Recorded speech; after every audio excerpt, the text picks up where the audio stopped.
Are we live now? It says I think so. live. Yeah, we are.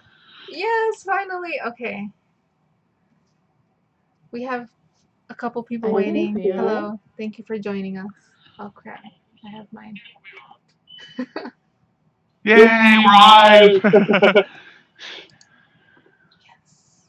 Okay, it's working. Hello people of the internet. Um let me just do this thingy cuz I have two computers open because I wasn't sure if we were doing things right. Oh, wow. Yeah, I was like, might as well double check. Yeah, technical difficulties.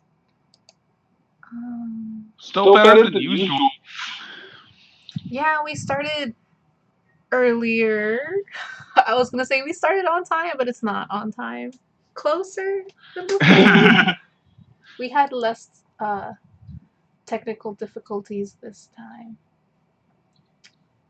Um, So, who wants to introduce themselves first? yes, so let me just double check that they went. Okay, it's up. So hello everyone, welcome to another one of our OWLS end of month recap live streams. Today I'm actually gonna go according to the script because last time I messed it up and was very embarrassed. um, we're gonna be recapping our June tour, which all our OWLS members decided to define what it means to be vulnerable. If this is your first time at an OWLS live stream, hello, welcome. And if it's not, then welcome back. We are OWLS, which stands for Otaku Warriors for Liberty and Self Respect. And we are a group of creators, bloggers, YouTubers, and hopefully more. I think we have a couple podcasters, but they haven't really been doing a lot on podcasts and OWLS, but we have variety. Um, and Yay! right? And we believe that all individuals, regardless of race, nationality, gender, sexual and non sexual orientation, religion, disability, culture, etc., deserve respect, kindness, and acceptance. Every month we do monthly tours online where we discuss social topics that promote these beliefs.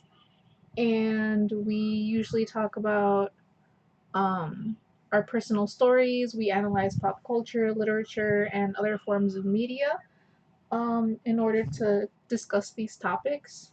Um, but before we start recapping, we would like to introduce ourselves. So today we have Scott and Hikari. This is actually Hikari's first time doing a live stream, so that's very fun. So who wants to introduce themselves Yay! first? So go easy on me. It'll be okay. So, I am Hikari from Hikari Otaku Station. I just recently joined the Our Bloggers and I started also a YouTube channel, and it's really been a blast to be with this guy. We're glad you're having fun. Yes. We're not forcing people to have fun here, hopefully. Right. Scott, you No, wanna no, I'm introduce? just nervous. I think this is like the stream of It'll be nervous okay. people. This is the nerd stream, so Yeah. not affiliated with Evangelion. So, But the next up is Scott. hi, I'm Scott. I run a little blog called The Casual Anime Reviews, and I've been a part of OWL since I think 2017. I forget what month it's been, but I know it's generally about the middle. I think maybe June, July, and it's my second time being a part of an OWL's live stream, and I think that's about it for me. And then I'm Crimson. This is too many live streams under my belt at this point. And I still can't get over being nervous about it. But yeah, I'm a blogger and I run two blogs. I run Read at Night and I uh, run My Fujoshi Life. So I talk about anime and manga and pretty much anything that I consume. And yeah, I do a lot of little things in OWLS, so sometimes you'll find me sharing stuff on Twitter or like Instagram, or I kind of keep these live streams running. So that's me. Um, so did Scott? Did you wanna read the prompt for June? Yeah. So, as we discussed earlier, our theme is vulnerable, and in this month of June, we will be discussing what it means to be vulnerable. To some individuals, being vulnerable can be seen as a sign of weakness, but in fact, vulnerability is actually a sign of strength. In this month's post, we will explore what it means to be vulnerable and how characters in pop culture glamorize vulnerability. When do we show our vulnerability? How do we express vulnerability? Why should we show vulnerability? These are questions that we'll be discussing in our post featuring characters that show vulnerability and or sensitivity and what we can learn from them or even personal stories. And some examples that were dropped were Shield Hero, Clannad, and Kimi no Todoke. And the prompt was made by Lynn, so Yeah. her blog is All credit for Lynn Lynn for Says. this prompt. Yeah, we take no credit in this very difficult prompt. So thanks, Scott. Like usual, when I'm the main host, we just kind of go through everyone's posts as they were posted. I know that some other hosts do it a little bit differently, but I'm not as creative. So the first person that we're going to be discussing is Megan. Uh, who wants to start? Yes, from Nerd Rambles. Yes. Mhm. So Megan was her title was An Open Blog. To be honest, this was just like original, but I don't know if you know what I mean, guys. When I saw the picture, Like her theme, like what she talks about. no, just the picture she put the keyboard, the way it was made. Oh, It's really cool. it is? I feel like a lot of our Sorry, but members are coming out with like these really nice headers, and I'm like, they're so cool. yeah, do you know how hard for me it was to make the header for my blog, the main header? I don't even think I have one, so I'm very impressed. Yeah, like I'm one of those Thank people that you. just borrows screenshots from anime and makes it my header. Same. So, what Megan talked about, she said that Crimson, you and her wrote a few posts for Mental Health Month. Yes. Am I right? Yes. Yeah. And I find that that's really, really nice because I don't know, I read that Megan has autism, you know? Hmm. And to be honest, I'm gonna open up myself here. Uh, I have an older brother with autism, and but he's my pride and joy. And I'm just, it really touches me to see people fighting and just living, if you know what I mean. Like when they have struggles, but they kind of overcome them, sort of thing. Yeah, that, yes, that.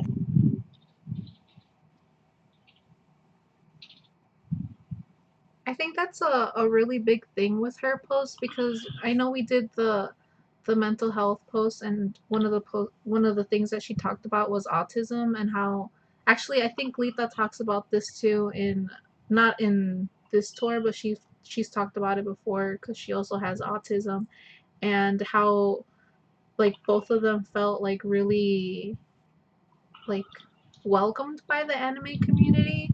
So it's always really nice to like see stories like that because like you never really know um what niche little communities like the anime community do for people. So I really enjoyed that. Yeah, you know, I actually discovered anime not I didn't know it was anime. It was Yu-Gi-Oh and Pokemon, and it's Oh, okay. something me and my brother just enjoy.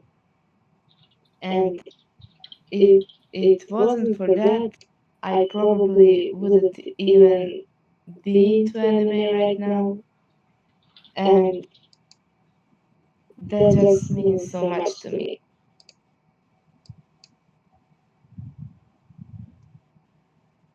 I think my first anime was probably also something like that. I remember Yu-Gi-Oh. I remember like Digimon. I remember like everything that used to be like on TV like that. But like I think the first show that I was like this is anime was Inuyasha. So I have a soft spot for that series.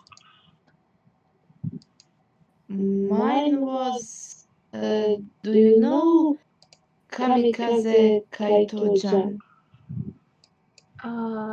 Can't say that I have. No. What's it An about?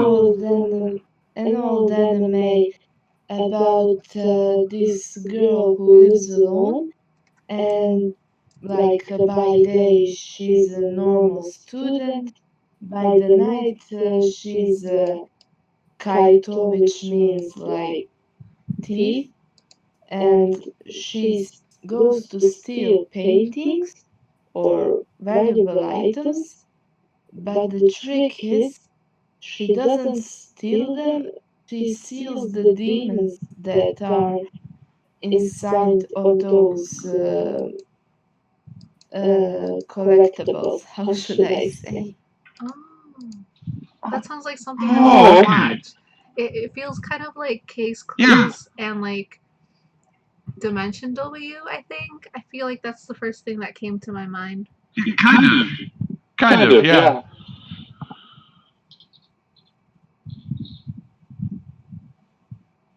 So, yeah, it's really cool.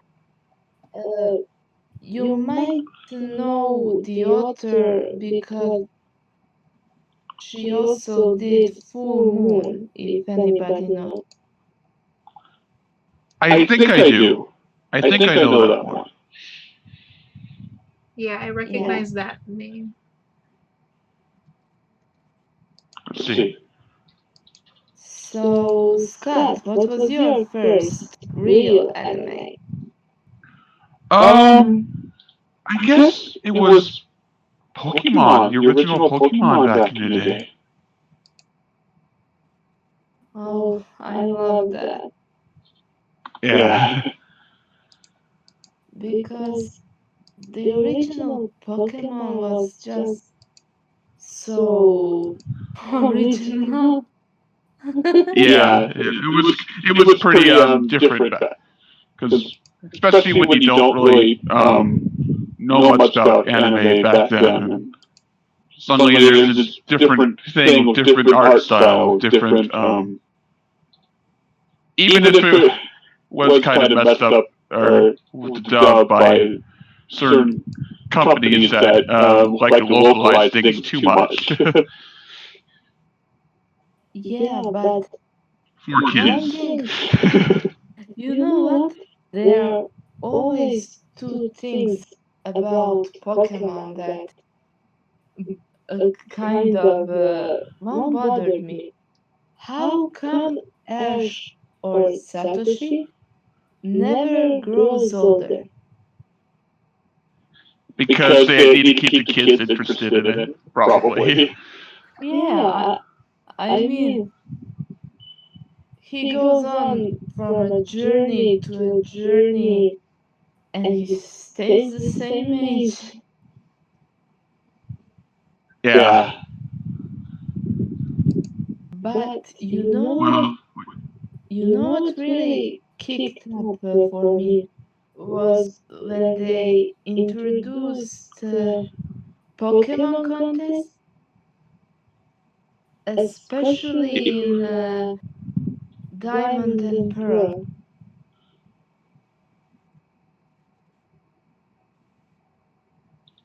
oh, I didn't really watch Pokemon a lot. I only watched like a couple episodes, so I don't really remember a lot. Yeah, I know it because it was my brother favorite, but I haven't seen it like ages. yeah. But I have to say that when it comes to Yu-Gi-Oh, for example, I am I am watching the current Yu-Gi-Oh reign. Okay. I think I stopped watching Yu-Gi-Oh when like the like I don't know what it's called. I call it like the first season back when it was like Pegasus and everything. So I didn't follow it that much, especially with like the newer stuff with the whole like the 3D and the 4D or I don't know what happened after that. Yeah, I'm the same way. Like, I watched the original with Yugi and everybody, but after that, I have no knowledge of what happens.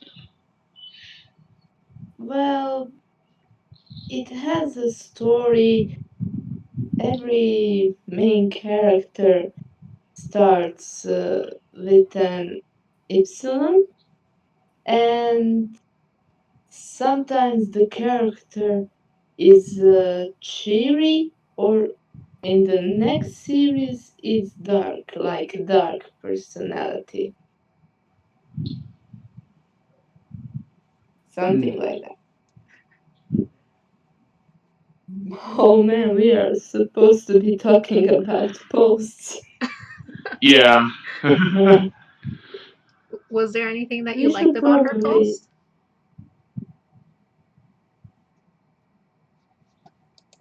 Sorry, what was that, Crimson?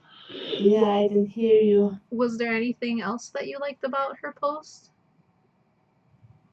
Well, I thought it was a absolutely solid opening post for how vulnerability needs to be discussed. So it was like the kind of perfect introduction post to this entire tour. Yes, I think so too.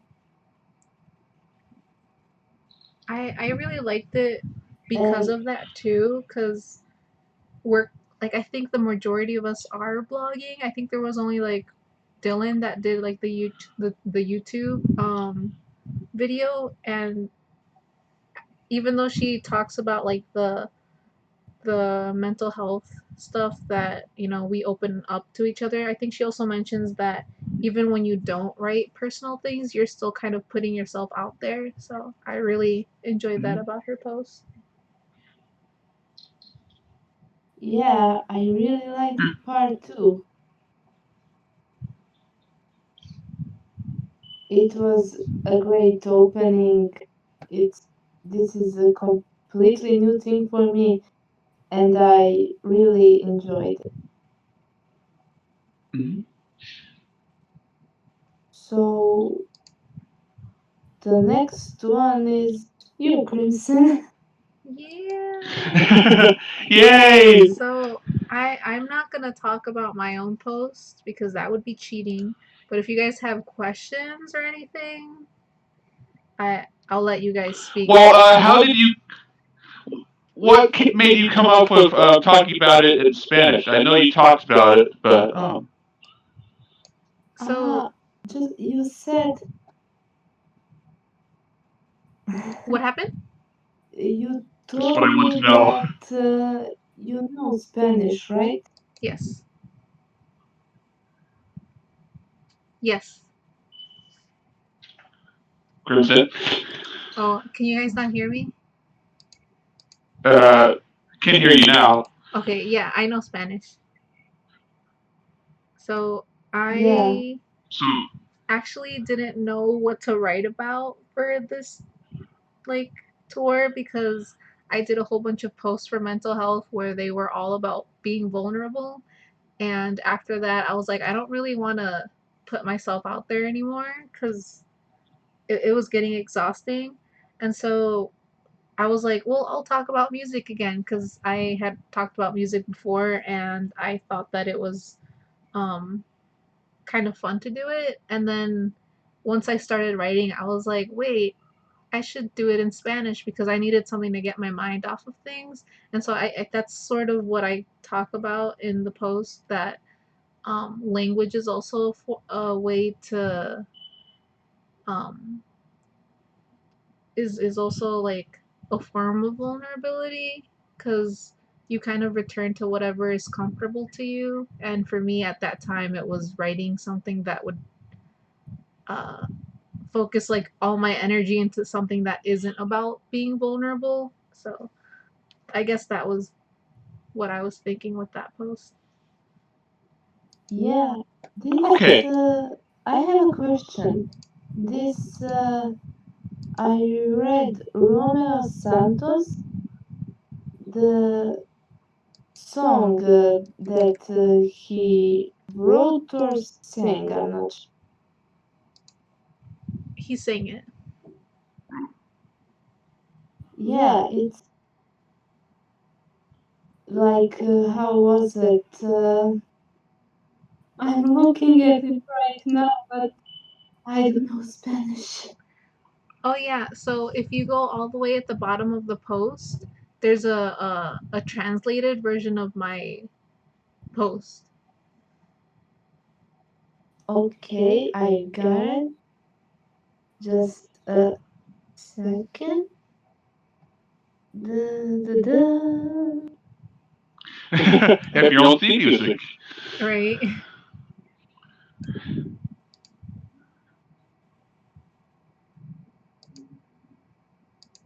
So I found it. Uh, so, uh, so it's a song about a woman who is trying to forget her ex, right? Yes. And she goes out to party and is drinking alcohol. Sorry, I'm basically reading your post. It's okay. And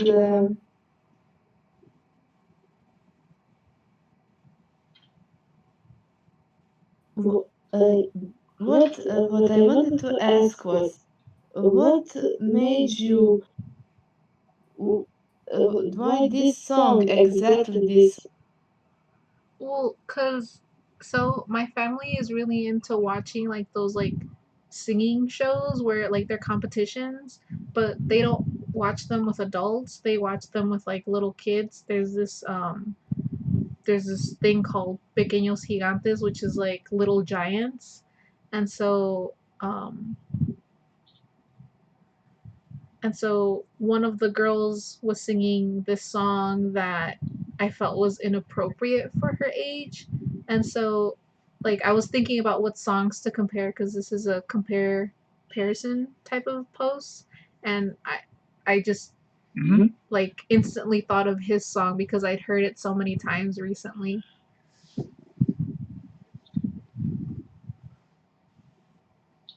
Yeah, cool.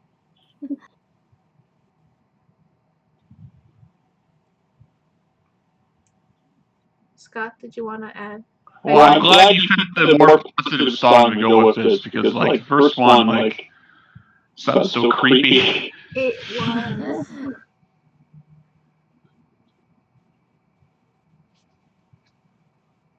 Mhm.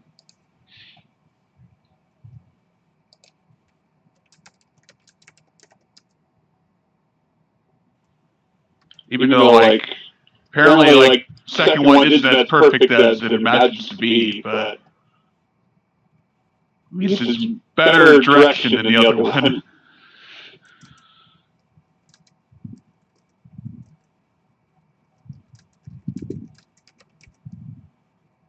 I really liked this when you said that the word mujer, that's not something insulting. I mean, people like we women are still fighting for our right, even in this modern day. I don't know if I changed the subject.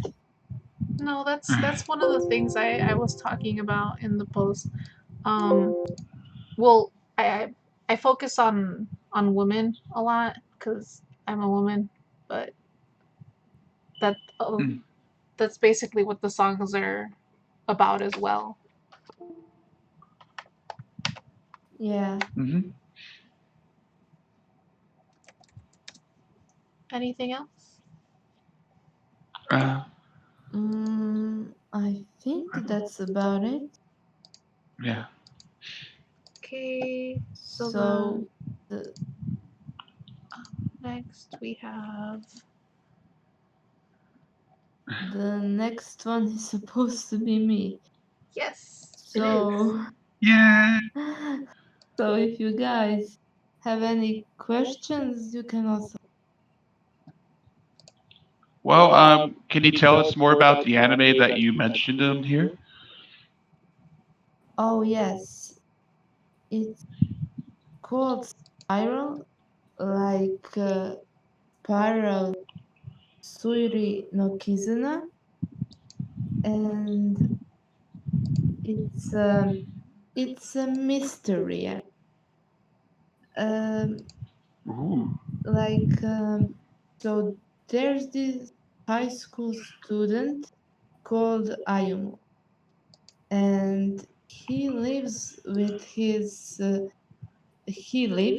his older brother and his wife. And then one day his brother, who was a detective, just called him and said, I'm going away. I'm not coming back until I solve the mystery of the Blade children. And then he disappeared. And then we go 2 years after when Ayumu is in high school, and then these murders, or I would like to say not murders but accidents begin to happen. And it looks As they always like do. and it looks like they have something to do with his brother, and those Blade children begin to appear, and then it's all about what are the Blade children, what makes them special. And guys, I definitely would recommend this. I even watched this with my mom, and Oh, wow. That's I hard sometimes. yeah, and I even read the manga, and I'm not gonna spoil anything, but the ending was like, what the hell? Surprising. Like what? Okay, sorry, I was checking something. Um, I really liked your post because since you're new, it it let us know more about you. You mentioned that you are not very like you don't feel like you tend to be vulnerable. And I feel like that's something that a lot of people can relate to because I don't feel like I'm usually vulnerable. Um, Yeah, the reason of that is because I just don't really like people to pity me. You know, I want to think of me, even I want to think like at work. I want to think of them, to think of me as an equal. Mm, That's why, I understand. if, because sometimes people can be like, I had a flu, and I had to take some time off from work to recover. And you came back, and I just don't want uh, them to think, how should I say this? I don't want like pity. I just want them to respect me and to to be my co-workers, if you know what. mhm. Yeah.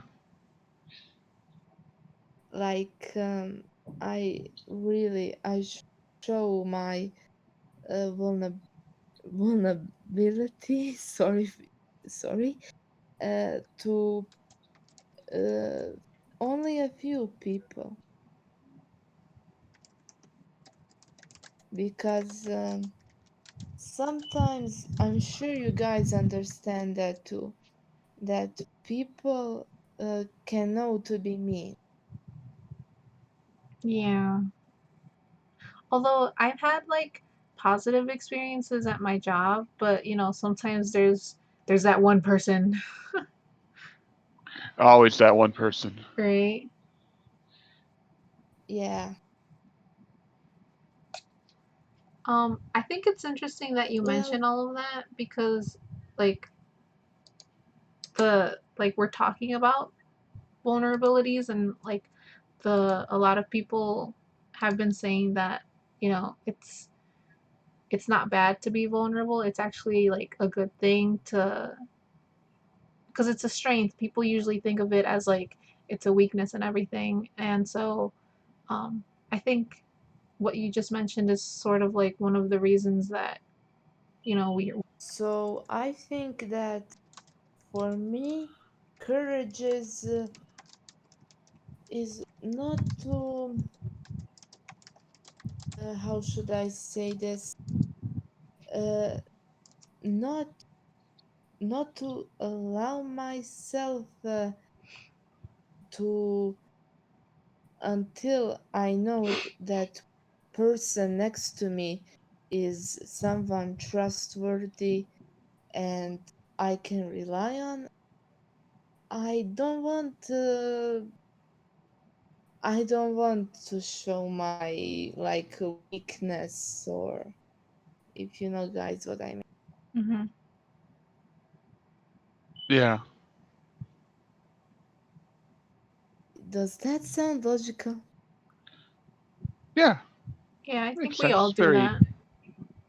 Hmm very human sort of thing. And that's why I picked this character. Because this main character, Ayumu, he he has this complex about his brother because he was always compared to him. Like one time he said, one as much as I respect him, it came to this point where I begin to hate him, and that just really sad that he didn't know his worth. So it looks like we have some technical difficulties. With Tayumu, yes, he does, but he made in this anime right at the beginning, he made a really good friend, a girl who has been by his side, been by his side.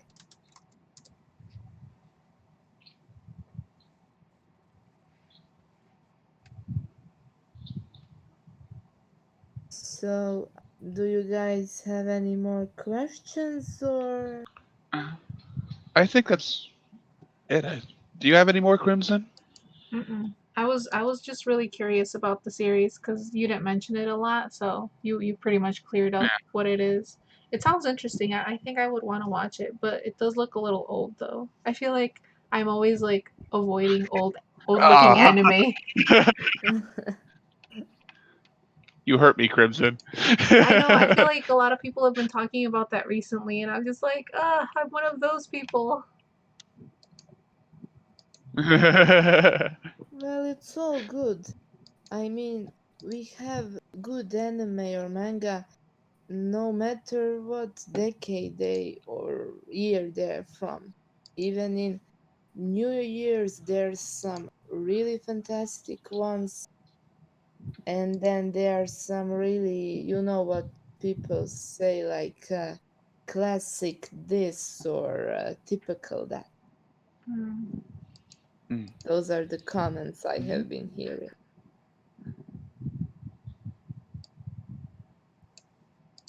Uh, So, should we move to Aria? yeah, hers is next. Yeah. So up next we have Arya who talks about this one series called, I wrote it down, Even Still the World is Beautiful.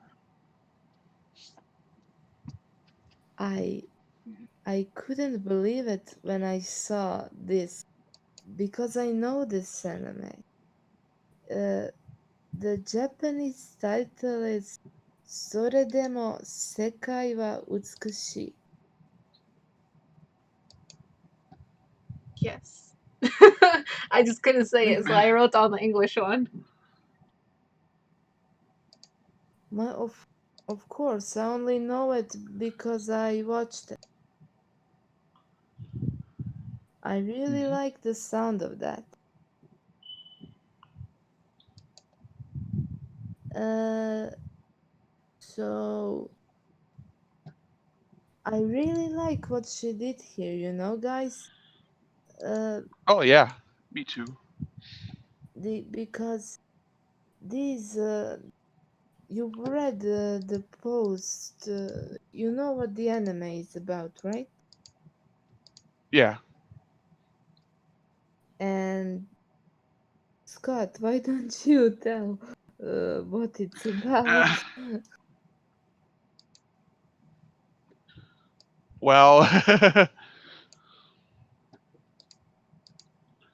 I'm so bad at this.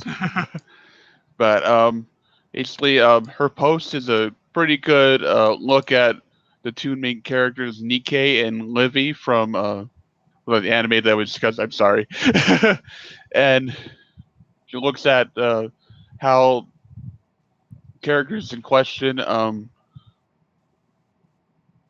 try to hide their vulnerabilities from each other, and like it makes them. It's a good character analysis post, is what it is.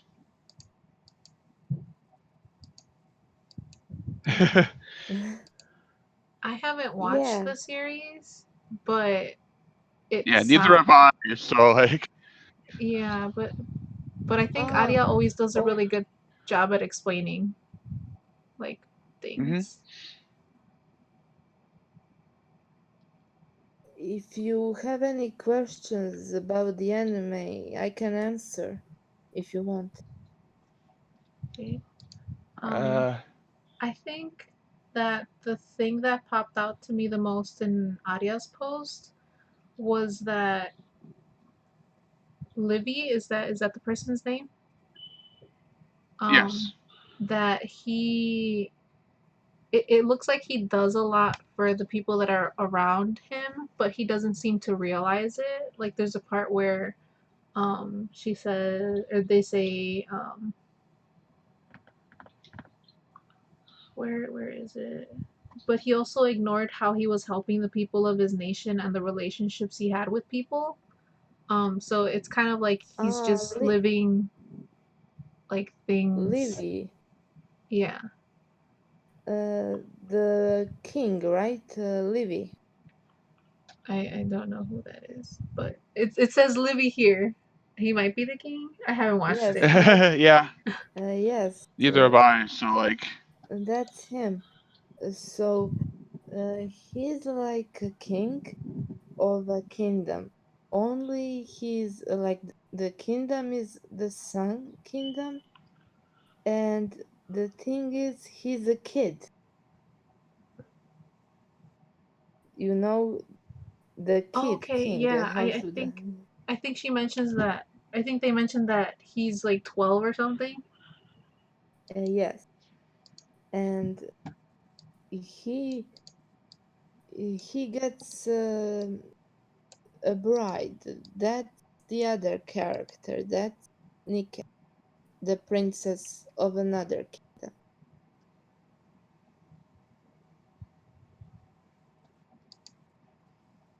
And I really liked those two were completely different personalities, but they, just like Arya said,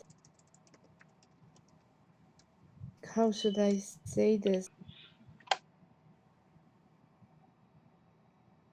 Even though she was, I don't know how old, 16 or 17, and she she came to care for him.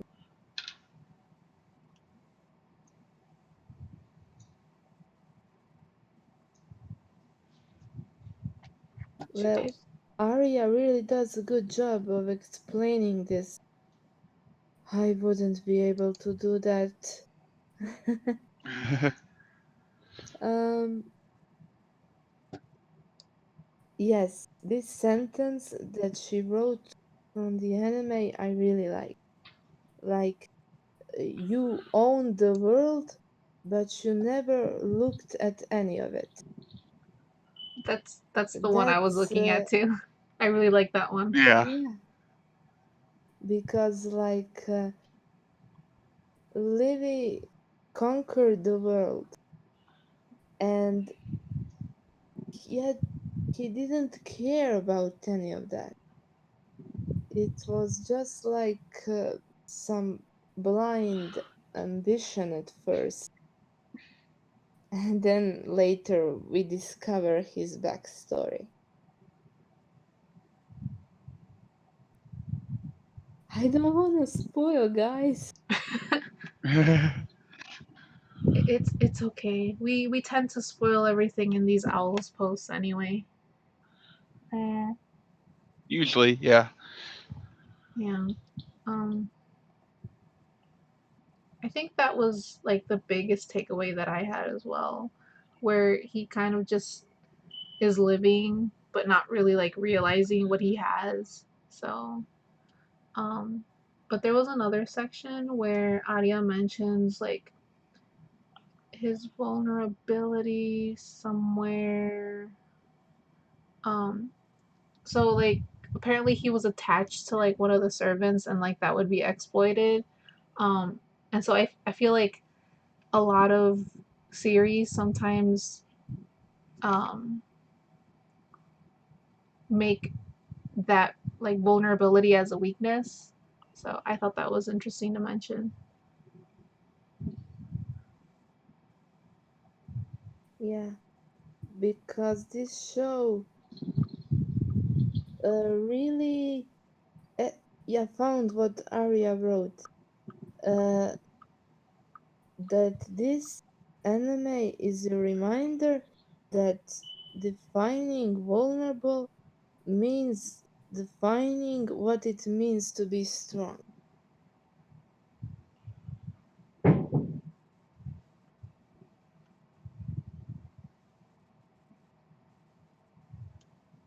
Was there anything else that you guys were particular about this post? Mm,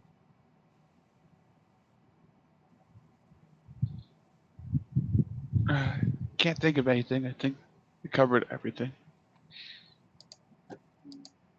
so, are we moving on or? If you had anything else you wanted to add for her post or their post, otherwise we can go to Dylan's. I just want to say that she picked a really great anime for this topic.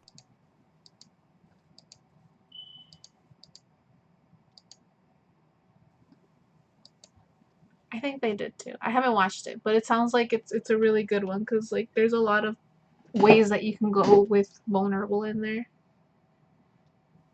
Mm-hmm.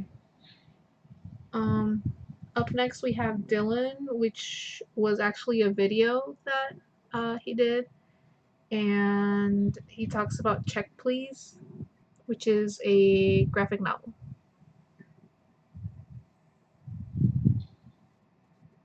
Mm-hmm. And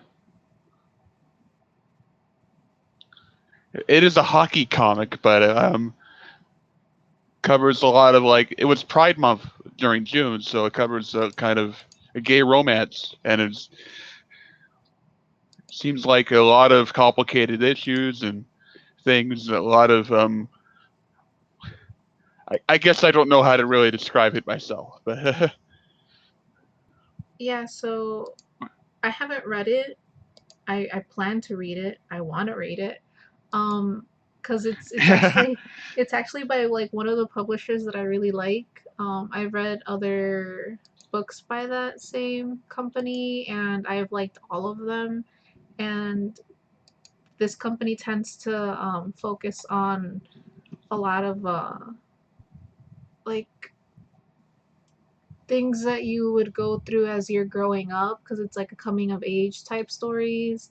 And in this case, we meet Biddle, who I believe Jack, has, yeah, yeah, who I believe has like anxiety. Like there's two characters. I'm sorry, I don't remember yeah. which one was which, but Jack and Eric Biddle.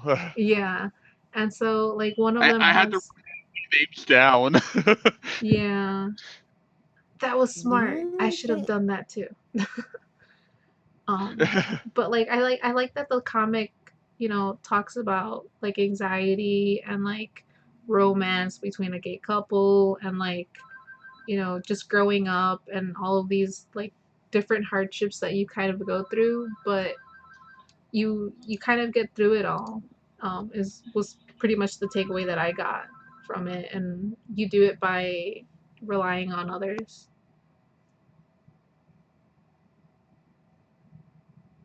to be honest, I just talked about this with one of my new friends.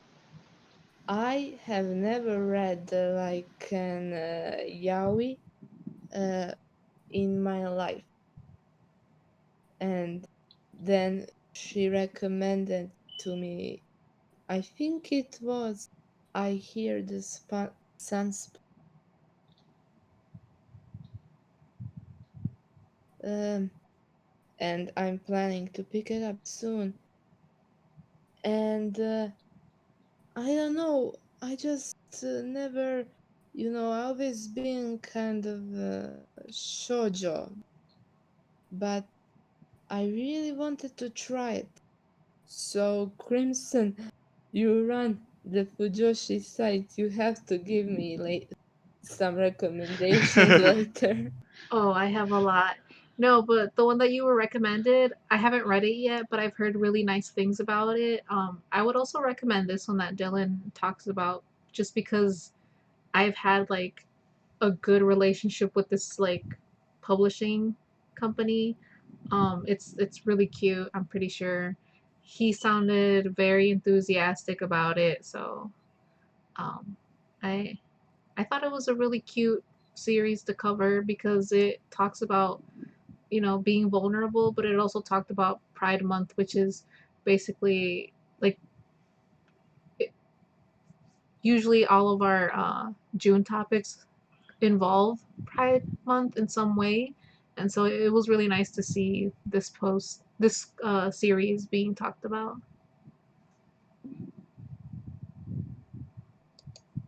Yeah, I have heard a lot of booktubers mention it, that they like.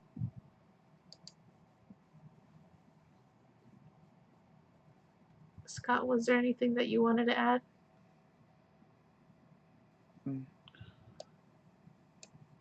I think you guys have a lot more to say than I do, but it does sound pretty interesting. Okay, so then we're gonna Um, go to Irina's. Mm-hmm. okay. Or And Natsume. yeah, I I feel like the next one's gonna be a challenge, but I feel like she can do it. But that's like spoiler territory. So let's talk about this one. Okay. Finally, an anime that I actually watched. Mm, But I think it really covers so many things about Natsume's past and how like broken of a character that he is from like ever since he's been young, he's been seeing all sorts of like spirits and things, and nobody else can see them, so they think he's a little schizophrenic or something. So he's always on edge and like finding a way to open himself up throughout the series with other people that learn to trust him and understand his experiences like an absolute wonderful thing. So I'm glad Irina talked about it.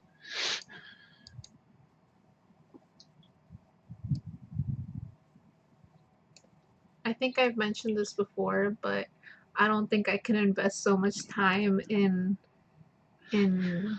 a really long series. It's like 6 seasons long or something, right? I think she mentioned it once. Yeah, but each season is only like 12 episodes. Oh, okay. So it's not That's that not that long, bad. but But like, cause I watched the first episode, I think maybe like the first two episodes, and it's very like slow paced, but like there's a lot going on. So, but I like every time I read her posts, like I'm just like I should go watch it.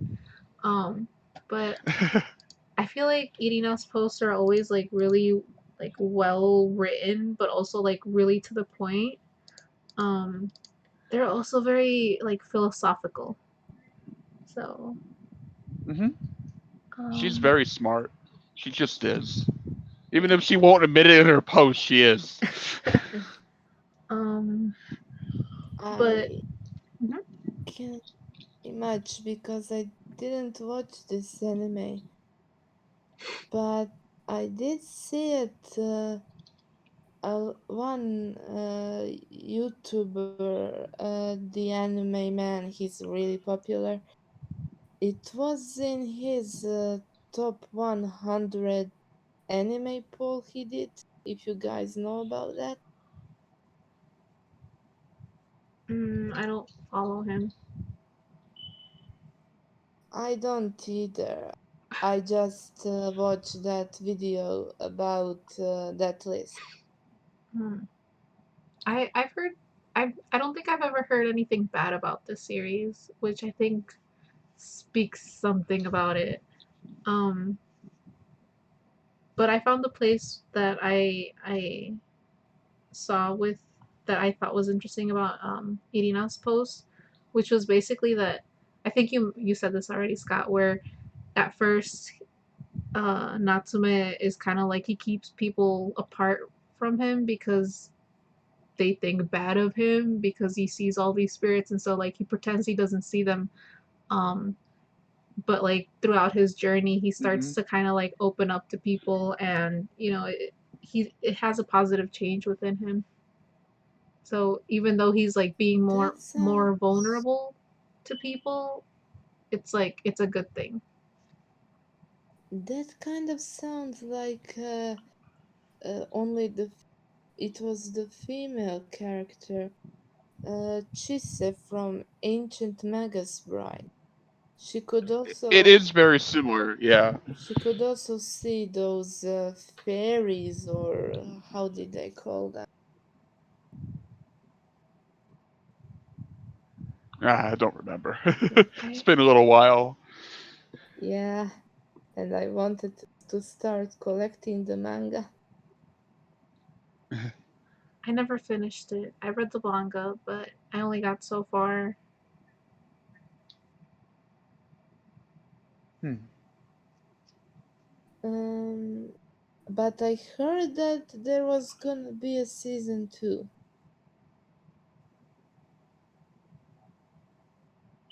Where did you hear that from? I saw like a video on YouTube. I don't know if it was like Oh, a PV. How do you guys say that? Like preview, but uh, I'll I'll send you guys if I found it, if I find it again. Okay? okay. Cool. Was there anything And else about Irina's post? I can't say because I don't know the anime, but if you guys have anything. Okay, so then the next person that is on the list is Lynn. Who wants to go first? I don't think she's here, so we can say anything we want. Uh,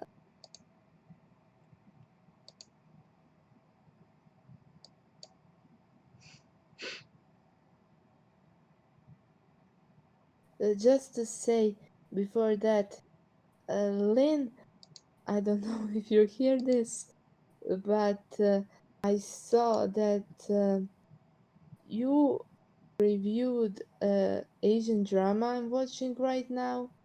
What's wrong with Secretary Kim? For me, it's awesome, and I will check your review. She's your drama person if you ever need anything for like anything to watch. So for her post, Lynn talks about the song Vulnerable by Secondhand Serenade. You guys want to start? Okay, I'm looking at my phone so I don't forget anything. Let's see.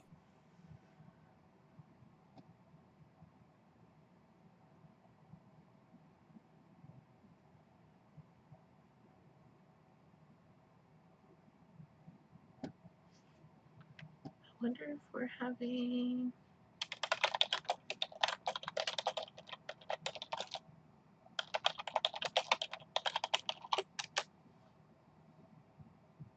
Okay, so then I liked this post. I think it's the second time that she's written about a song.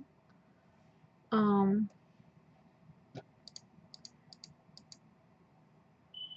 Yes. Are we still? Okay, we are. I was worried. I was like, are we still live? But yeah, this I think this is the second time that she's talked about a song. I remember the Mulan one recently, and then there's this one, and I she talks about a relationship between the people in the song and how Yeah, I think so too. and I feel like in relationships there's just like all this vulnerability that you have because you really have to open up to the other person if you really want to get to know each other. And I know Lynn talks about her own like a personal story where she felt she put herself out there and she didn't receive the same uh I guess like positive feedback for it. She mentions that she was uh thrown under the bus, so she didn't get positive feedback for it. But I guess the main takeaway that I got from this post is that you can't let one experience dictate the rest of like your life sort of thing. So even though she had this bad experience with someone, that doesn't mean that she should be afraid to open up to other people in the future. And so I think that's a thing about being vulnerable as well, where you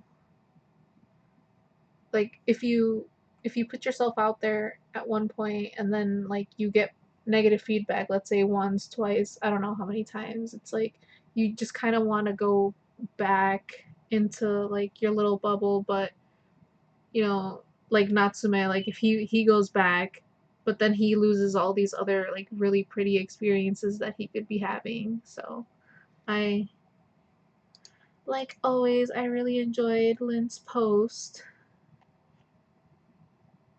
I did too. Like, I'm not really an expert.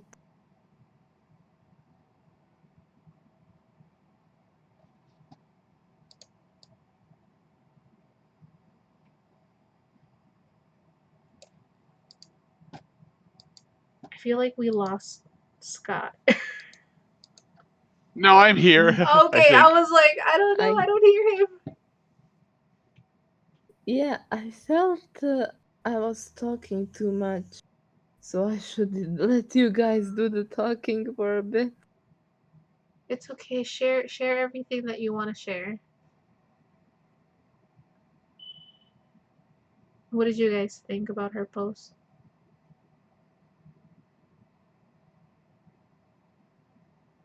Well, I think that yes, I like what she said that she feels like straightforwardness is paying off for her. Mm-hmm. And I think that way too. That way you are happy and satisfied and you don't care what other people think.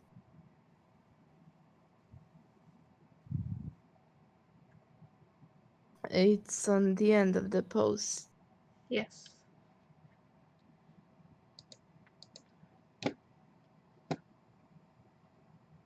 Um, So, guys, since I just joined, like, I don't really know. Still didn't get a chance to get to know a lot of you. So, I'm just, I don't want to offense anybody or like I'm careful.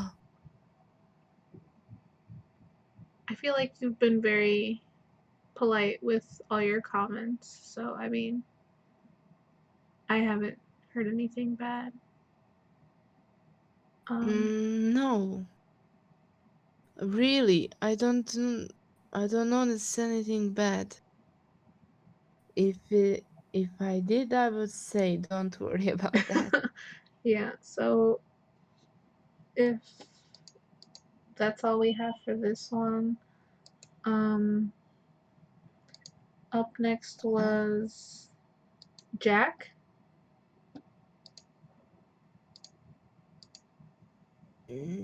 Yeah? Yeah, he did the post on Wandering Sun.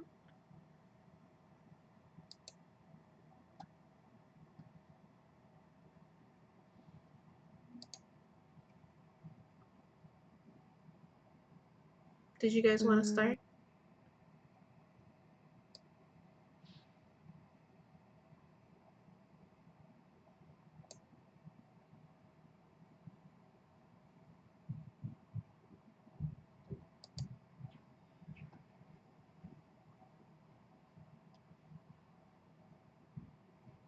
He talks a lot about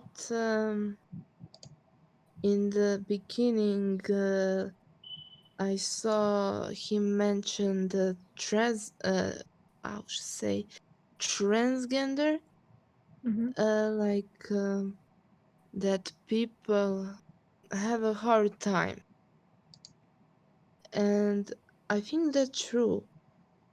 I mean, do you guys remember?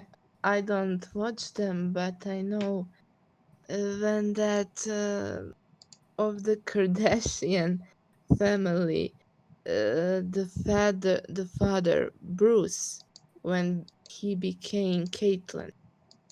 That's that's the only example of real people that I know.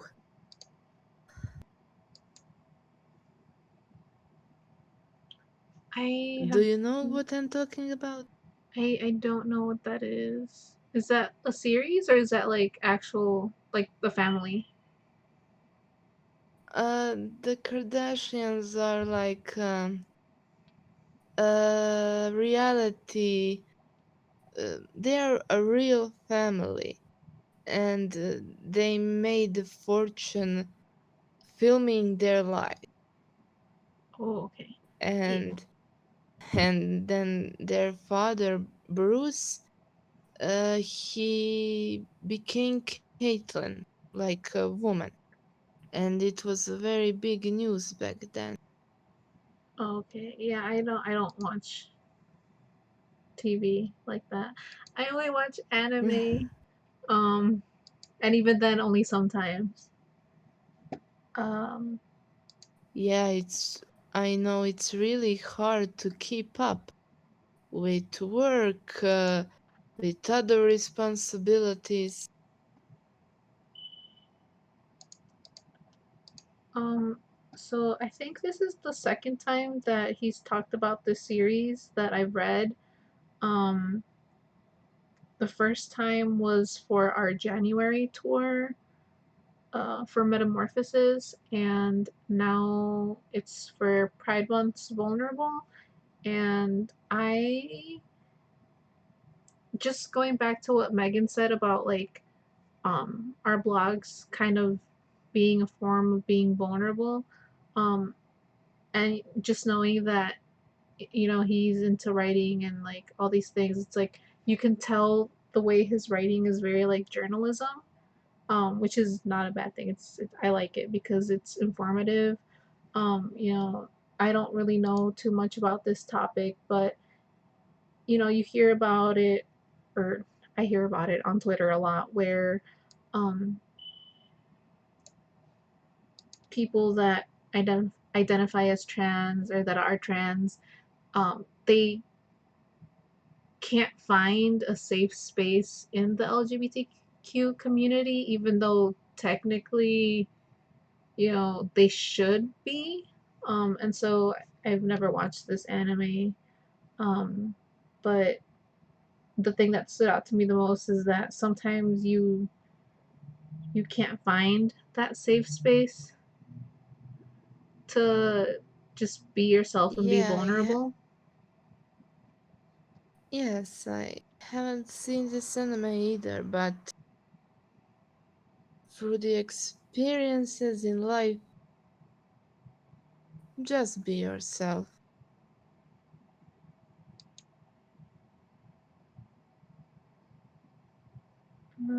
And then Do he you also, have anything? to add, Scott?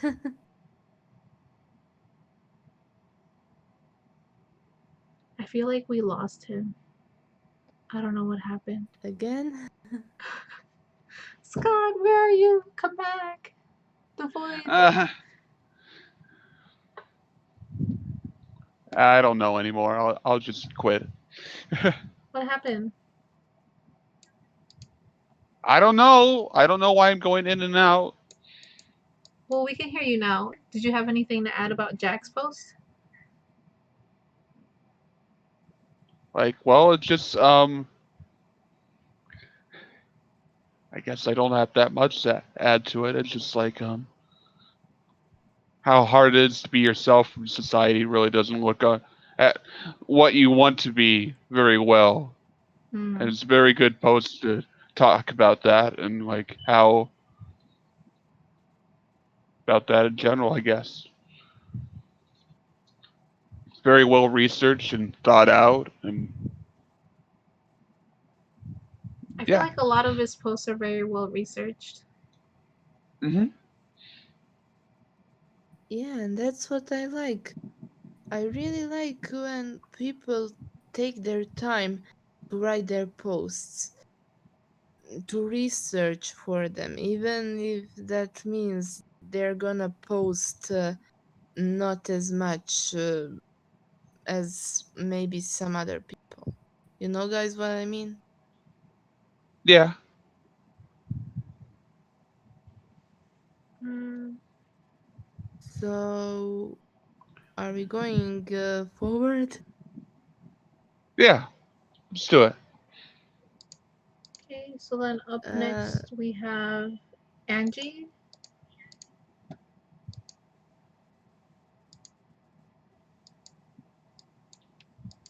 And she talks about Rosa Versailles and how and Oscar, our main character, raised as a man, but because the father never had any sons, so needed somebody to carry on his legacy, and how difficult of a life it was for Oscar to show up because she had so many identities and profiles thrown at her from that gender issue. So it's a very short but very meaningful and powerful kind of post about best girl Oscar. I'm guessing you read it or watched it. Is it both? uh, you can read or watch it. I Oh, watched okay. it. I've heard a lot about this series, but like I've never I've never read it or watched it. I was so close to reading it one time, but I checked out too many books, so I wasn't able to. um, I I heard about this when I searched for historical. I haven't seen it, and I really wanted to. It's pretty long. It's like 40 episodes or so, but it's very powerful series. Very a lot of well, it's about the French Revolution, so it covers a lot of powerful things. I Well, you really probably know how it ends. I don't know how. Um I don't know, don't spoil. I really like this post, but I wish it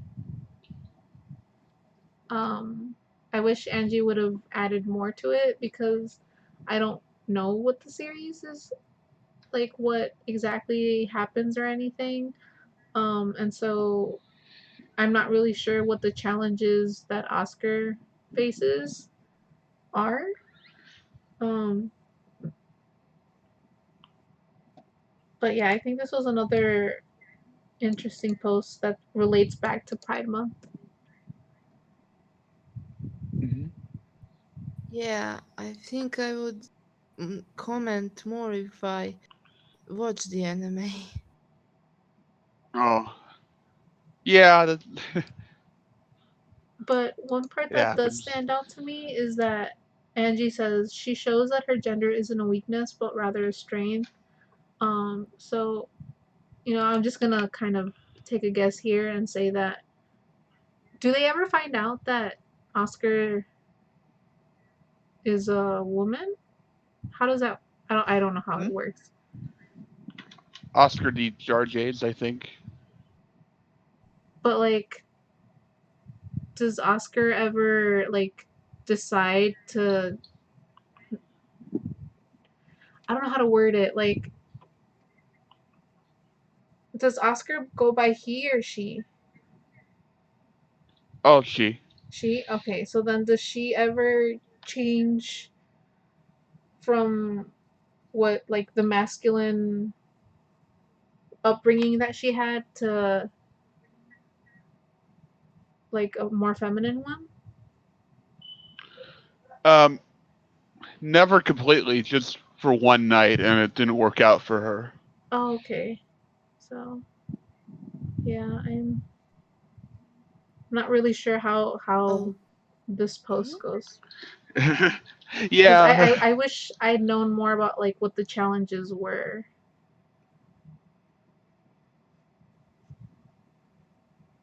some more description. Okay. Yeah. So who's next? Next, we have Matt from Matt and Hat with Sword Art Line and Sword Art Online Alternative, Gun Gale Online.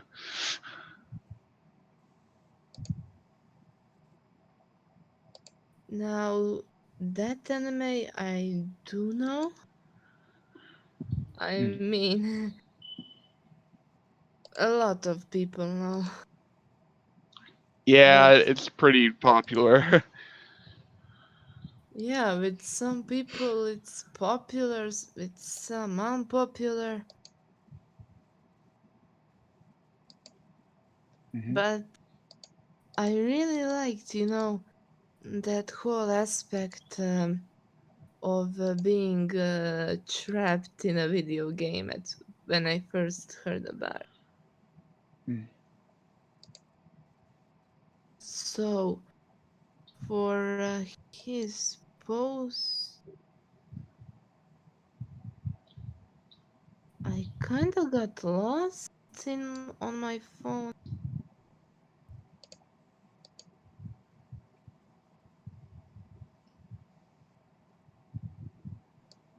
Okay. Can you guys start? So I really liked Matt's Okay. post. Um, what did you think, Scott? Yeah, I liked it too. I guess I haven't really put that much thought into Sword Art Online itself, but good, good exploration posts of Kirito, Asuna, I think Len from different aspects of Sword Art Online and how they use social media and, well, I guess the game itself to escape from real life so they don't have to show themselves who they are and they could experience their certain fantasy life and be able to express themselves fully and then learning that they can also talk with people in the real world. And it's a very good post, very good explanations for each character and what their arcs are. And yeah, I like it a lot. When I first saw his post and I saw the we all wear masks and like the quote for like the Japanese say you have three faces, like I was instantly transported back to like my first year in college because um in our class we had to talk about um like if the real you is the you that's on social media. And I was very passionate about saying that that was you regardless of whether you were behind a screen or whatever. And so I like that we see all of these things from like the different characters. It's like even though you appear to be one thing in real life, technically the you that you create in like this game, like it is you still. And so I like that even though you're kind of hiding your true self on the internet or like in these games, um it also kind of gives like the idea that I got. I haven't watched any of SAO, but the Mm. what came across is that you still like it helps you get comfortable in who you are, and then uh, whatever you created in that game, you kind of start applying it into like your real life. So I thought that was a nice play on vulnerability. Mm-hmm. Yeah, that's actually it's a good point. I thought about it like that before too, but now I think for me, for example, I just if I play like a video game, I am just going to like if it's customize my character the way I want it, and how should I say this? No, there's no need to pretend to be something you're not. You, if you get me. Yeah.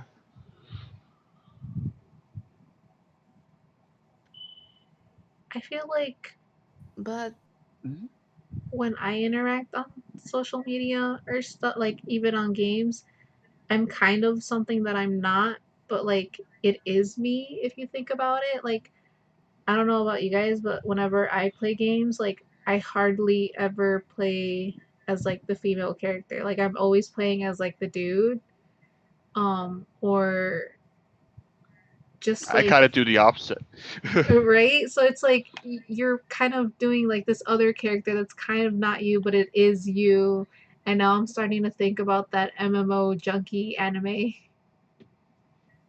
So I know Yes. that. That I love that. one's it's adorable. yeah, Man, that would have been a good one to use. That that was so great.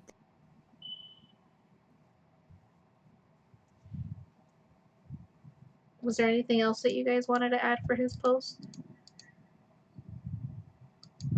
I think I've said everything that I wanted to say about how relatable it is too. Like Yeah. I feel like I'm more myself online than well, maybe more on like Twitter compared to like where families on Facebook. Mm, Able to be myself there than everywhere else. yeah, I tend to hide from Facebook for that reason too sometimes. Mm. Mm, Okay, so then up next we I have what happened? Karandi, right? Yes. Yes.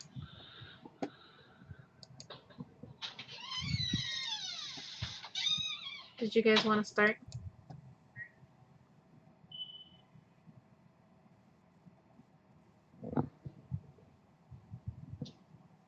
Well, who wants to go first? Okay.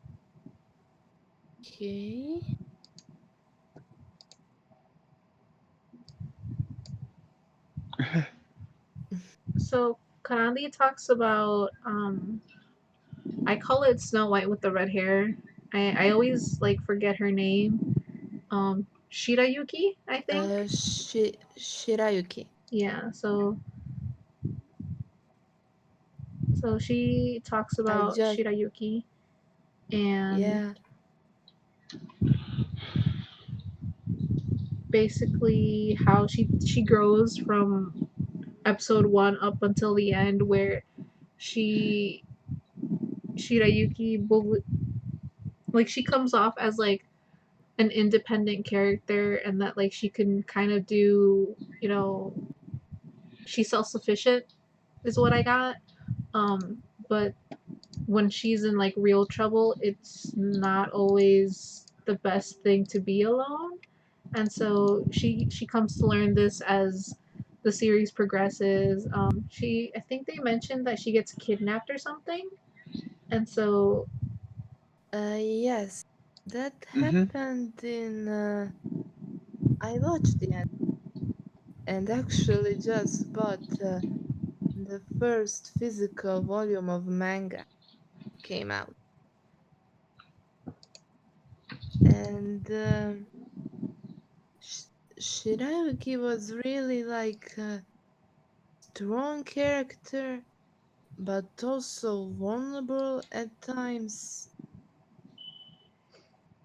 It was it's really good theme for this month. I mean anime for this month. Mm-hmm. So do you guys know the story? yeah, Yeah, I I watched watched it. a couple of episodes. I didn't get too far into it, but I know what it's about. Oh, I think you would love it. I was watching it and I was like, this is so adorable and it's so cute. I don't know if I was watching it while it was being updated because I'm not a very good seasonal anime watcher. And Mm. at one point, I was just like, I don't want to go back and finish it. And then I was like, wait, I should because it was really good. And I don't know. I feel like the pacing was just like a little slow for me, but I did like what I watched. And so that's why I was like, oh, Yeah, I understand what's going on, but at the same time it was like I think I mean, the I progression guess it's is kind what of understandable. yeah, but yeah, I think that a lot of the And posts are basically telling you that you should open up to people because by yourself you can only get so far, which is what Shirayuki does. Like she only got so far by herself, but like when she started to let others in to like her bubble, it's like she could do so much more. Mm-hmm. Especially with Prince Zen, and they are an adorable couple. Because they kind yeah, of vulnerable in the same sort of way. Like they don't like opening up to people except for each other eventually.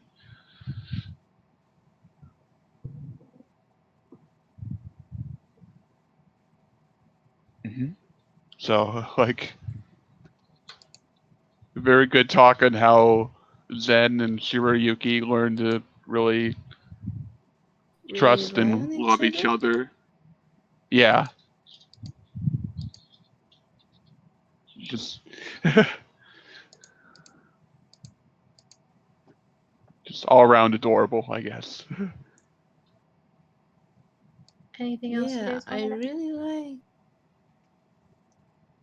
I just want to say, I really liked how, this is like literally Snow White with the red hair, and how people sometimes disrespected her for that, and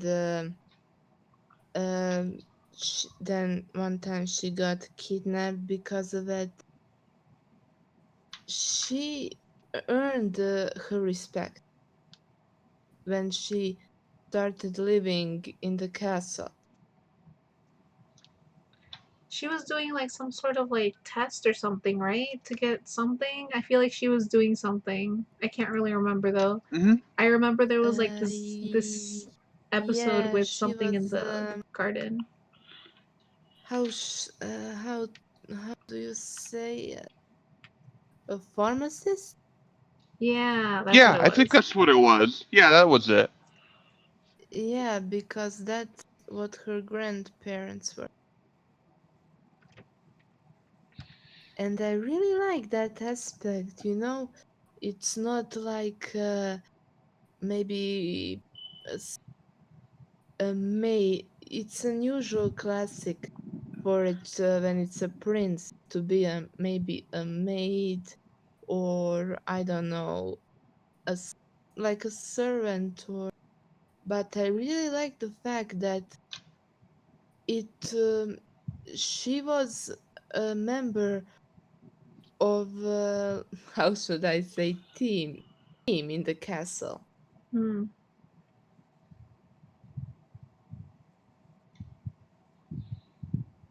Yeah, That what happened? is just that she didn't rely on Zen for everything. That's the only. Yeah, that seems to be like her character trait, where it's like if she need like I Yep. imagine later on it's like if she needed to, I feel like she felt more comfortable opening up, but like I remember that initially it wasn't always like that.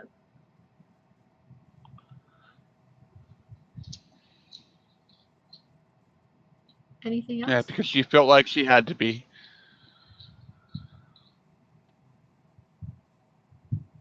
Well, anyway, I'm still gonna pick up the second volume of the manga.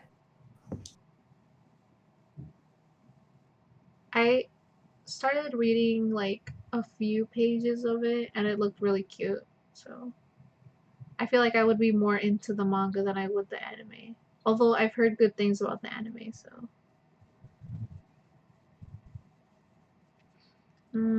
Up next we have Yum Mhm. Deku, who talks about a series I cannot pronounce. Shin Sekai Yori.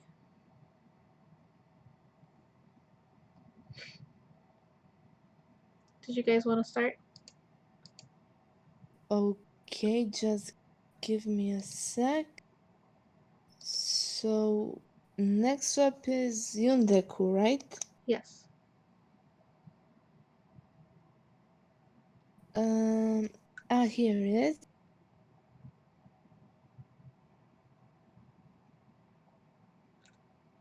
I haven't seen Shinsekai Yori, but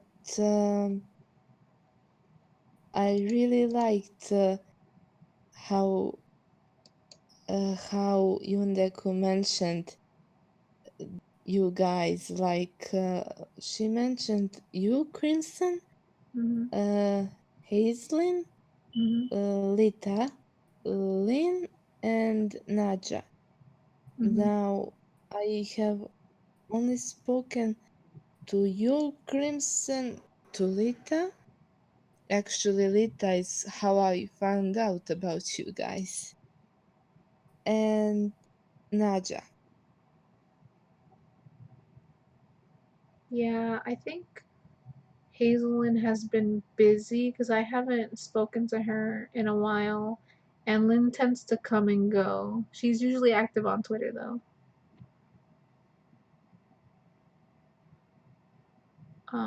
But I was very happy to see those shout So, outs, but also very embarrassed.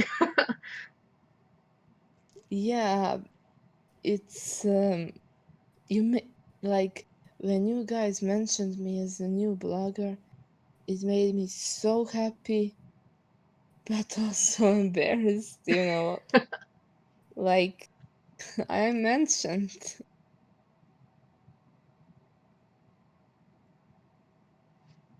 Mm, I feel just kind of silly.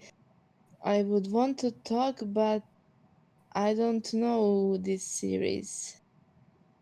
But it seems good.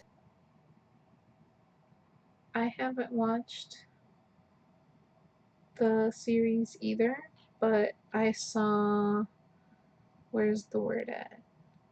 Psychokinet. How do you say that? Psychokinesis. Um, and I was like, I need to watch this. But I really liked how the post was split up into like three parts, and how it's like vulnerability isn't just about, opening up. You could also be vulnerable to yourself.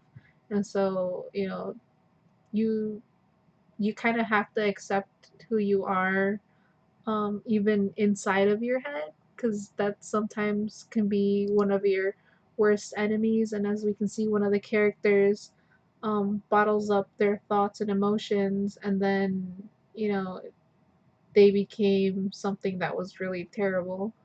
Um, it says Shun as a karma demon, so it's like, what was inside kind of turned into your reality. Um, and then, they talk about how fear can be, really big in, being vulnerable. And um, really what's important is that you have to kind of get to know who you are, in order to kind of overcome these obstacles. And then there's like a quote somewhere. Maybe it's in the image that I did. Admitting there is a problem is halfway to fixing the problem. And then, uh, once you know that weakness, you can find a way to adapt or at least be better next time. So I did enjoy that. Lots of little words of wisdom. Hi, Roland.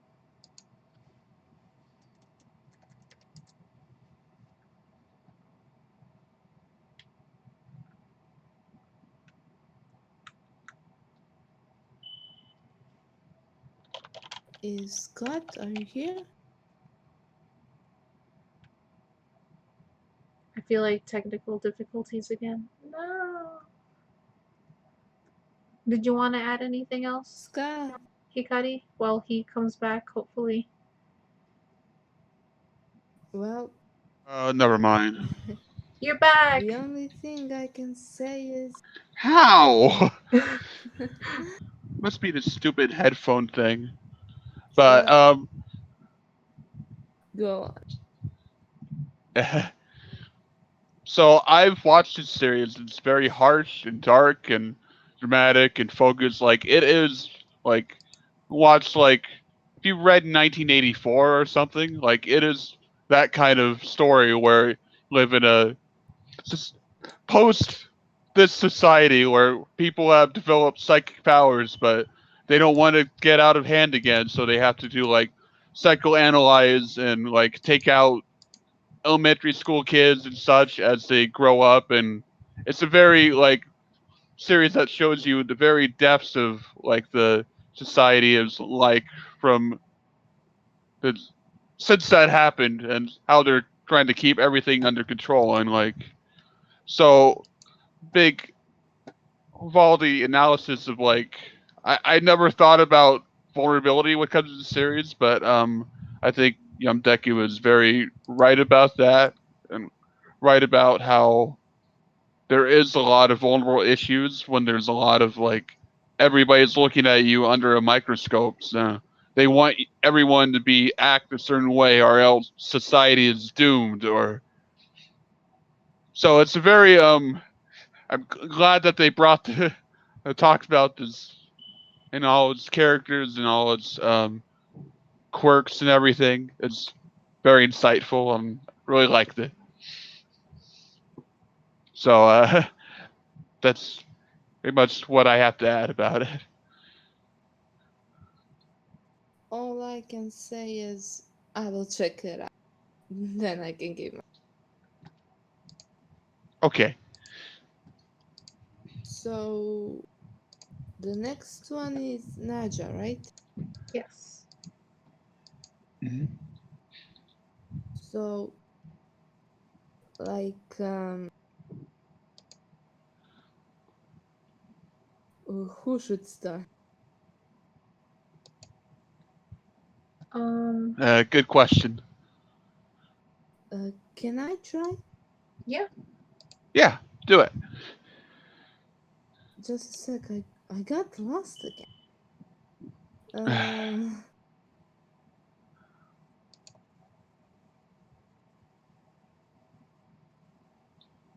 found it. Sorry, guys. So Naja talked about.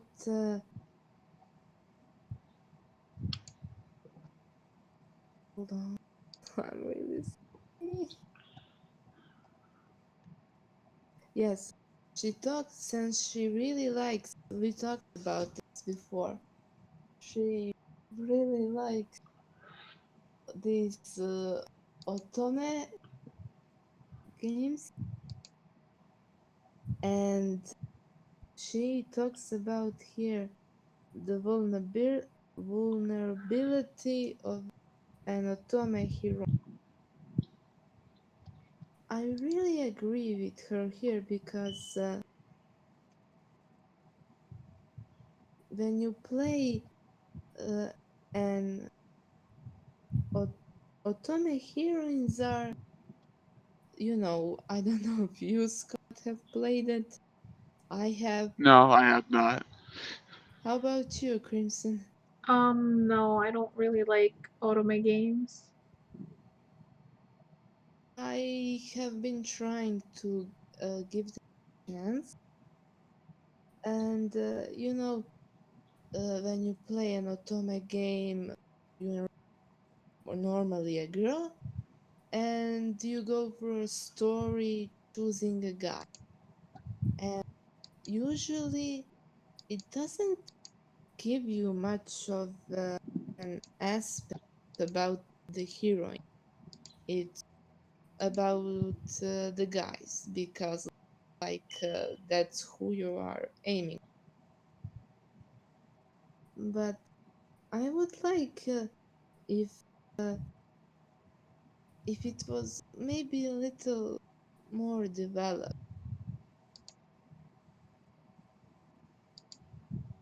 Hmm. Uh, I It's because a lot of other games are typical.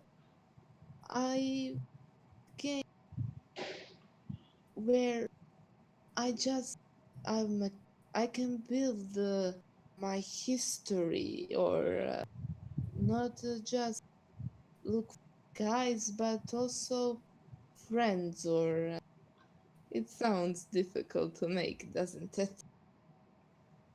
Hmm. So now you guys.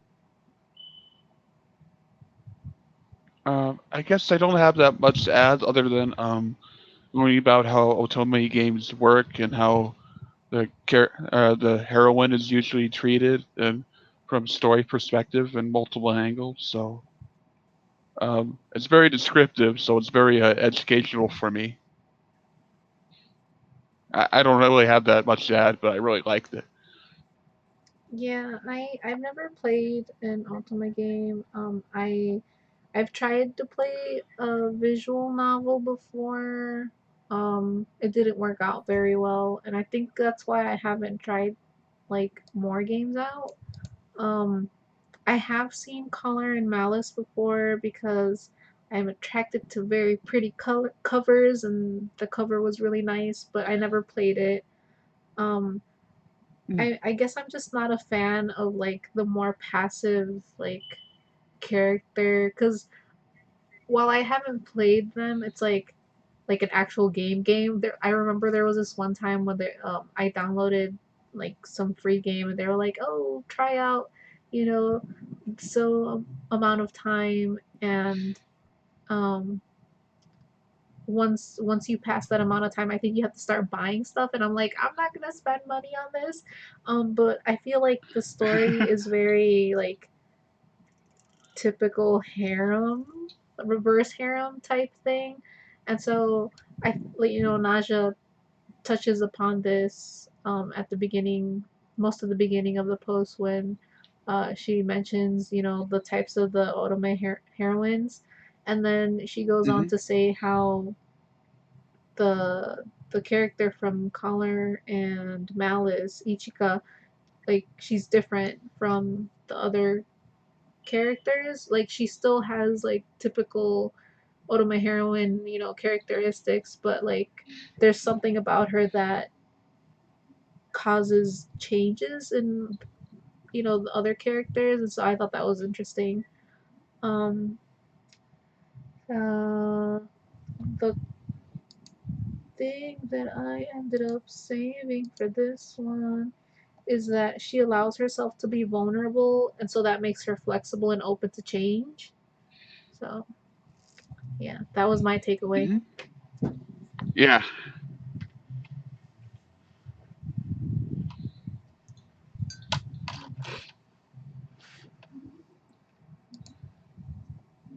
Anything else you guys want to add? Oh, hey, Naja arrived right when we were talking about her pose. I know, right? It's like perfect timing. I just saw it because I was like on another screen, and then I go back to it, and it's like, hey, hey, hello, hello. Yeah. Um, anything else you guys wanted to add?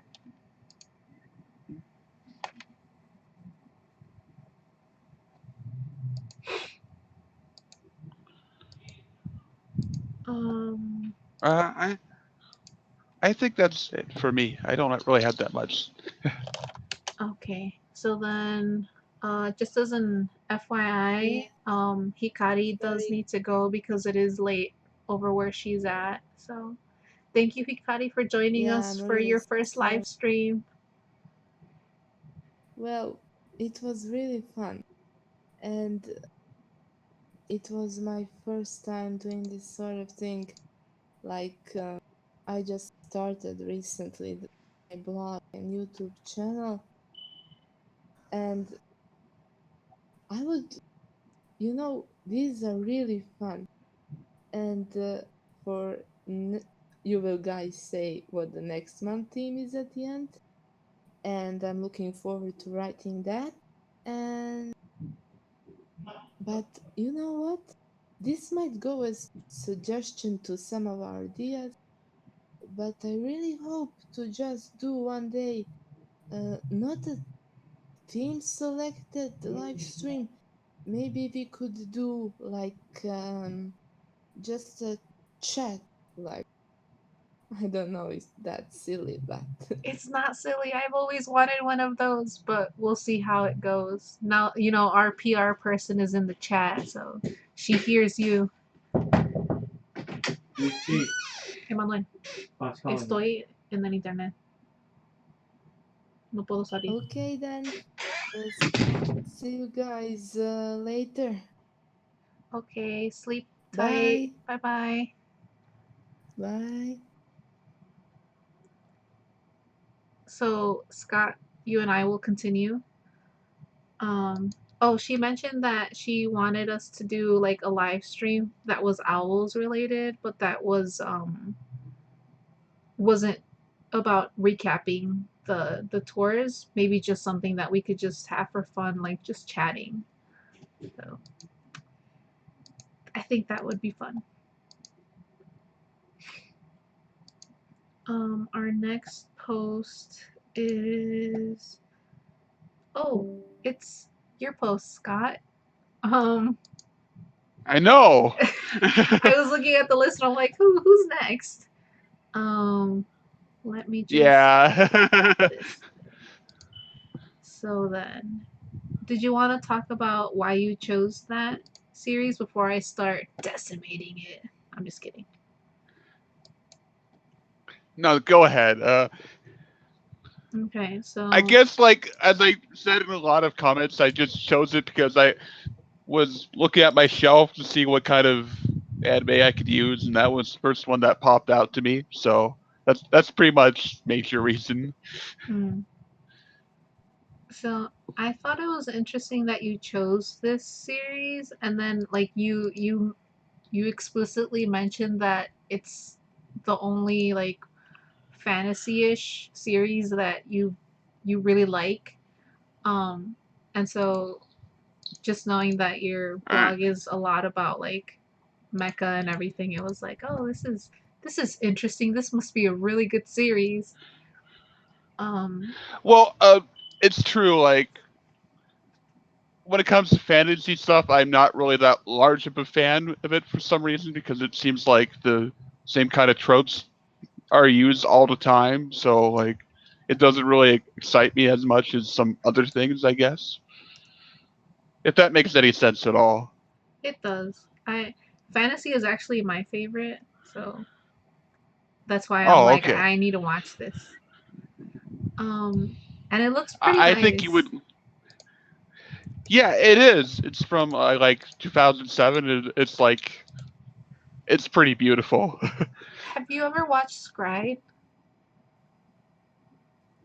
I think I have. Yeah. It kind of reminds me of that style, like the art.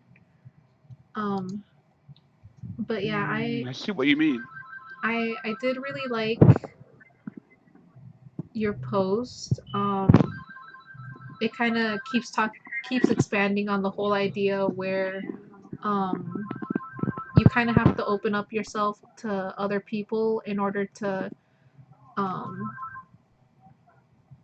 kind of find, I guess, like I'm just thinking about like some other series like Naruto and like all these other things where it's like if you have something to protect, you kind of become even more stronger. So even though you're opening up yourself to like vulnerability, um you're actually not, like you're growing as a Yeah. person, but you're also, it doesn't change who you were. Balsa, she was really good at like fighting and like protecting and all these things, and just because she let someone into her little circle doesn't mean that she automatically loses all of these things. Where I feel like sometimes it's like once you become sensitive or emotional or vulnerable, it's like you're not as awesome as before, where it's like no, you can be both. So I Hmm. really like that.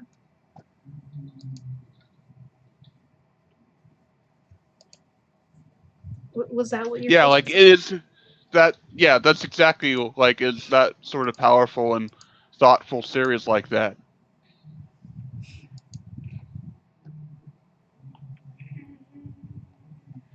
um there's only one person speaking about your post, so Yeah, I know. we Uh can oh. go to the next one unless you had any questions.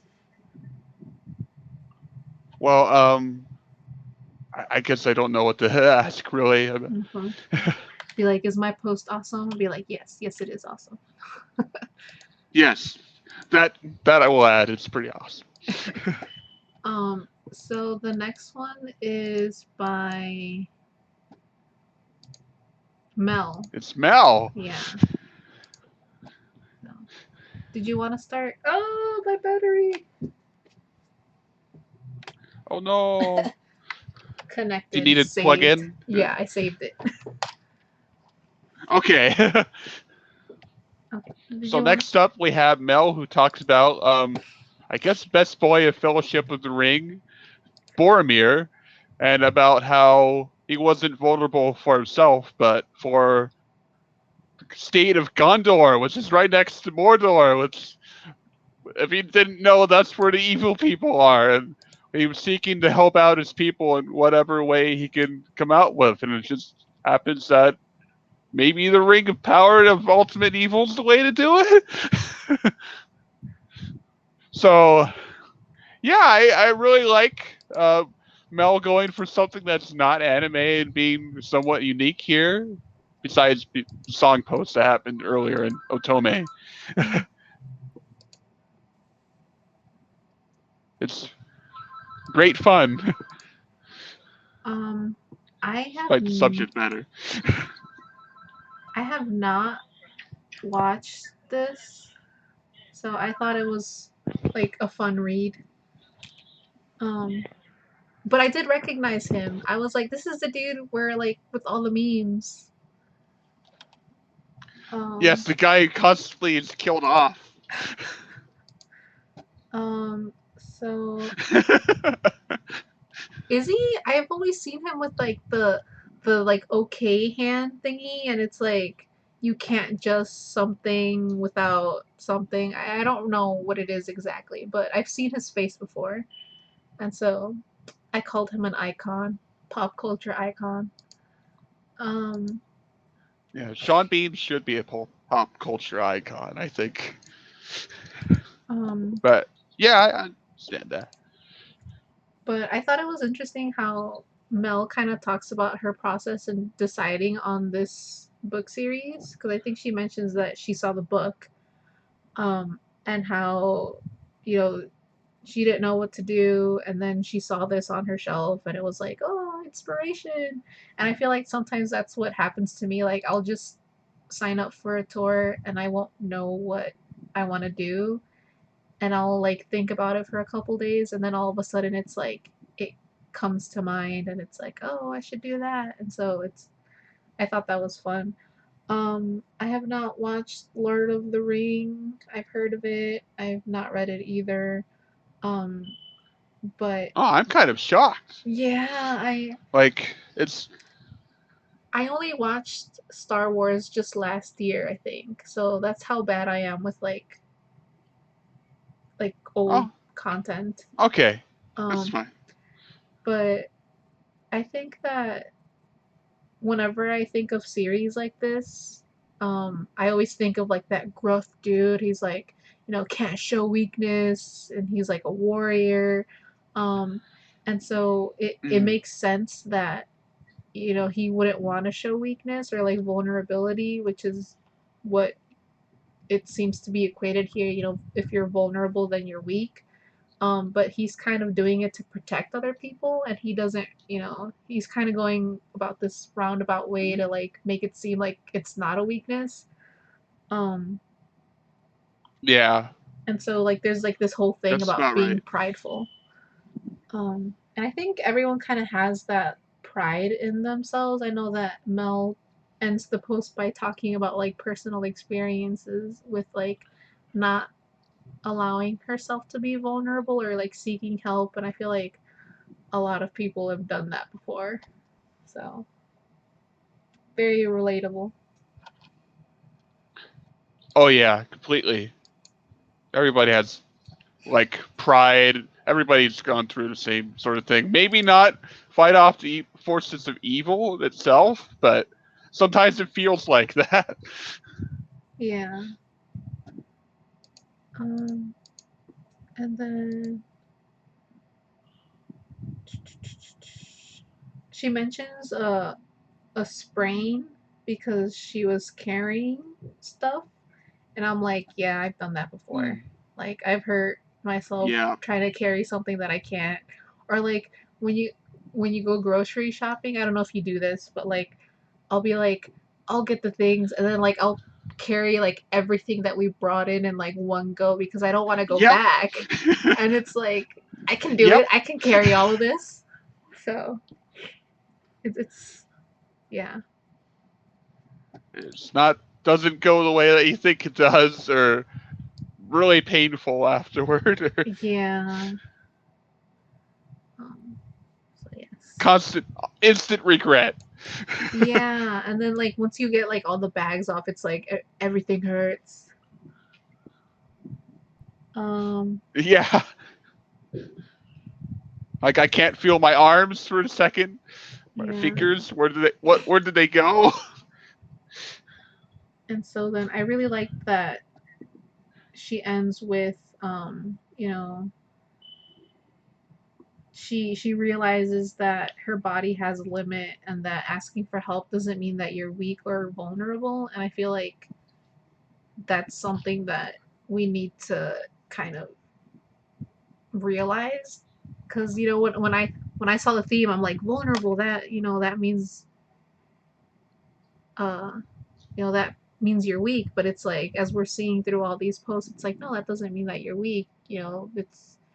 It's okay to be open to other people. That's actually a strength. So that was Yes. my takeaway. Okay. Up next is Carla, who has been gone for a while, and they're back. So I'm very happy. Yay! I missed them too. Um, You want to go first? Okay. So, Carla covers, dang it, a comic called The Prince and Dressmaker, and it's about very LGBTQ plus focus for the Pride Month. And other also covers vulnerability, of course. I mean, you can't go to outdoors without covering vulnerability. But talks well, about Francis and the Prince Sebastian, and like how Francis was learning to make was caught in a bad situation when she made a dress that solely focused on how she wanted to make one for her client, and then she was fired, and then Sebastian was the prince saw her dresses and wanted to wear them himself, or I guess I don't know what the pronoun is focused on. She says male or female, so them, I guess. I'm sorry, I'm bad at that. I'm still learning focus on that one. But and then they discovered about the key of trust, about how opening up this closet means so much, considering that there's only a few of these keys to this certain area, to the dressing room, and how Sebastian is more open with their sort of vulnerabilities about how they want to dress and everything, and then Francis is very closed-minded, and then it was stepped over, so it's very wow, very awe-inspiring and powerful, and about how you should be telling people what's going on, but sometimes it's just hard, you know. So, what did you take away from it?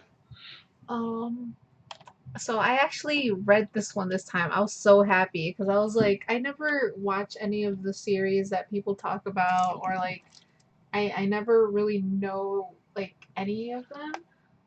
But and I can't remember Mm-hmm. why I picked up this series or this book, but I instantly like I read it and then I was like I need to go buy it. And then when I saw it at the half price books, like I bought it. I was like it's mine. And so it's like sitting on my shelf and I was trying to see if I could see it from where I'm sitting, but I can't find it. But Oh, it's a really good you know choice for this theme, for this month's theme, and I'm really glad that Carla talked about it. Um I can't remember the whole pronouns thing off the top of my head, but she does mention, or Carla mentions it in the post. So yeah, he describes sometimes feeling very confident and comfortable as Prince Sebastian, and other times as the princess. Um, but I don't think there's a moment where Sebastian is like, oh well, now I'm he, or like now I'm she. So it's I don't really recall. So I will also use they. Um, yeah, it's probably safe. yeah, and so I feel like there's so much in terms of vulnerability in this really short book. You mentioned the key, and nobody knows that Sebastian likes to dress as a woman. Um, and I remember that when Francis went to go meet him, he had like a handkerchief or something on his face so that she couldn't tell it was him. And it was only, I think it was like through some sort of accident where they finally saw each other and she was like, oh, you're the prince. And so, Ooh. there's he had to open up to her because she was the one who was going to be making the dresses and everything, and then she had to open up to him because you know that was her dream, and so they were kind of helping each other. Um and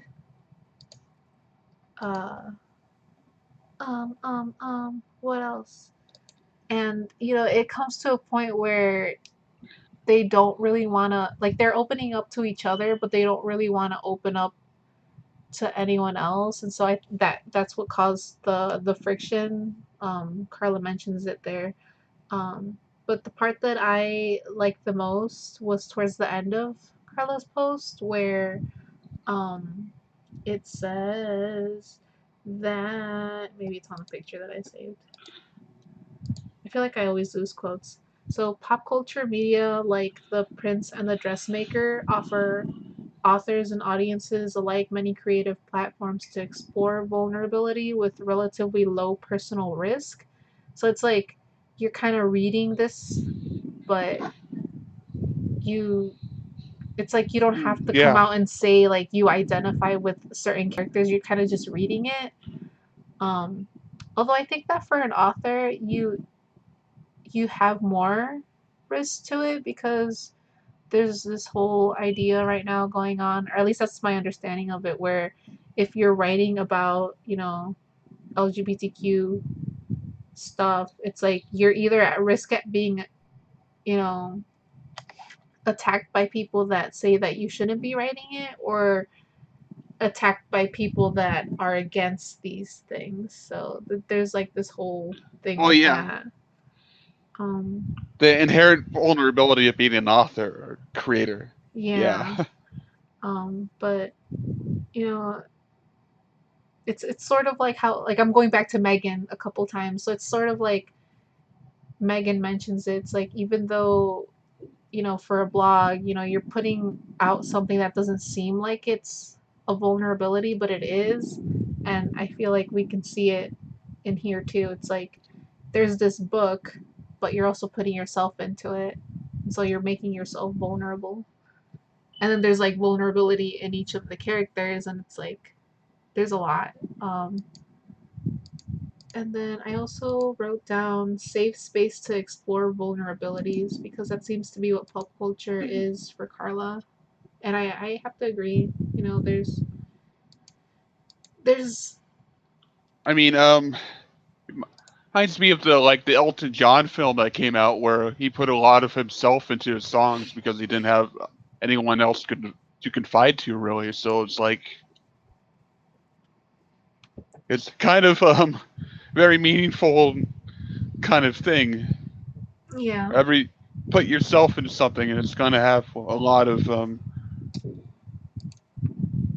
well, of course, carry your vulnerabilities with it. So yep. So I think I don't want to like call myself out, but I think this is the first post that I've read by Carla, and I really enjoyed uh-oh. it. I read all the posts. I'm not irresponsible. No, but I really did like this It's post. it's okay. Um, the next one that we have. Oh, we're almost at the end. Did you have anything else you wanted to add for that one? I think we said everything that probably could be said. I think Okay. maybe. So, next up is Takuto's post.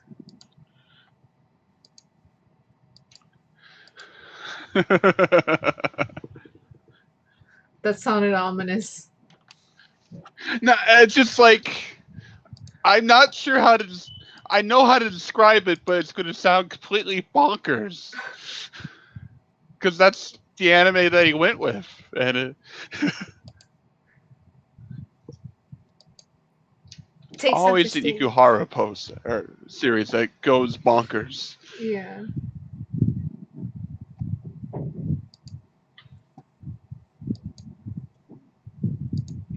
You I wanna? mean, so Sarazanmai is well, at its core, it's very simple. It's about three boys trying to find connection with each other through different means, um, because because they're all three broken people, and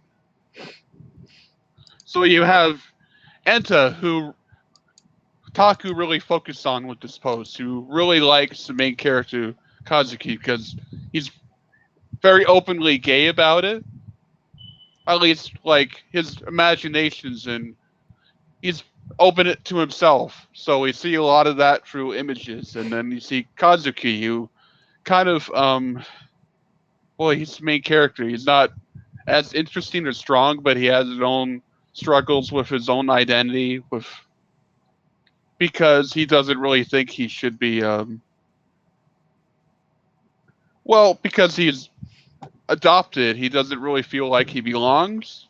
And there's Toy, third boy, who's kind of like the gangster kind of person, but he's a teenage boy. So it's all about these three boys and some others trying to connect, which is really focused on vulnerability and LBGT. But at the same time, like go outside of that, there's a lot of transformation into Capucine like magical girl sequences, and there's how that happens is well, you've read the post.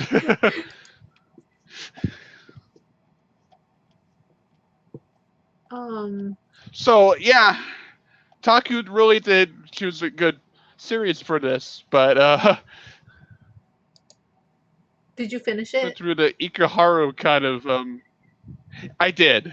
Okay, because I know that he mentions in his post that a lot of people dropped it, and I'm like, what? This sounds amazing. It is. Okay. Anything It's else? very insightful, very micro looking at through a microscope for all these characters, even if it's only like 11 episodes. Hmm. It's somehow very connected, very weirdly thought out at sometimes, but liked it. And for the post itself, well, I think he looked at the not in my eyes the most interesting character, but like very valid choice of and to trying to somehow get his feelings up to Kazuki and let him know that I like you a lot. And it's a very good, very well written post about Sarazanmai and this one about Enta. Um, so when I read this, I thought it was really weird, but I also just really wanted to watch Because it. it is. Because I feel like Takoto just has like a way of like selling you an anime. Like he just makes it sound like really interesting.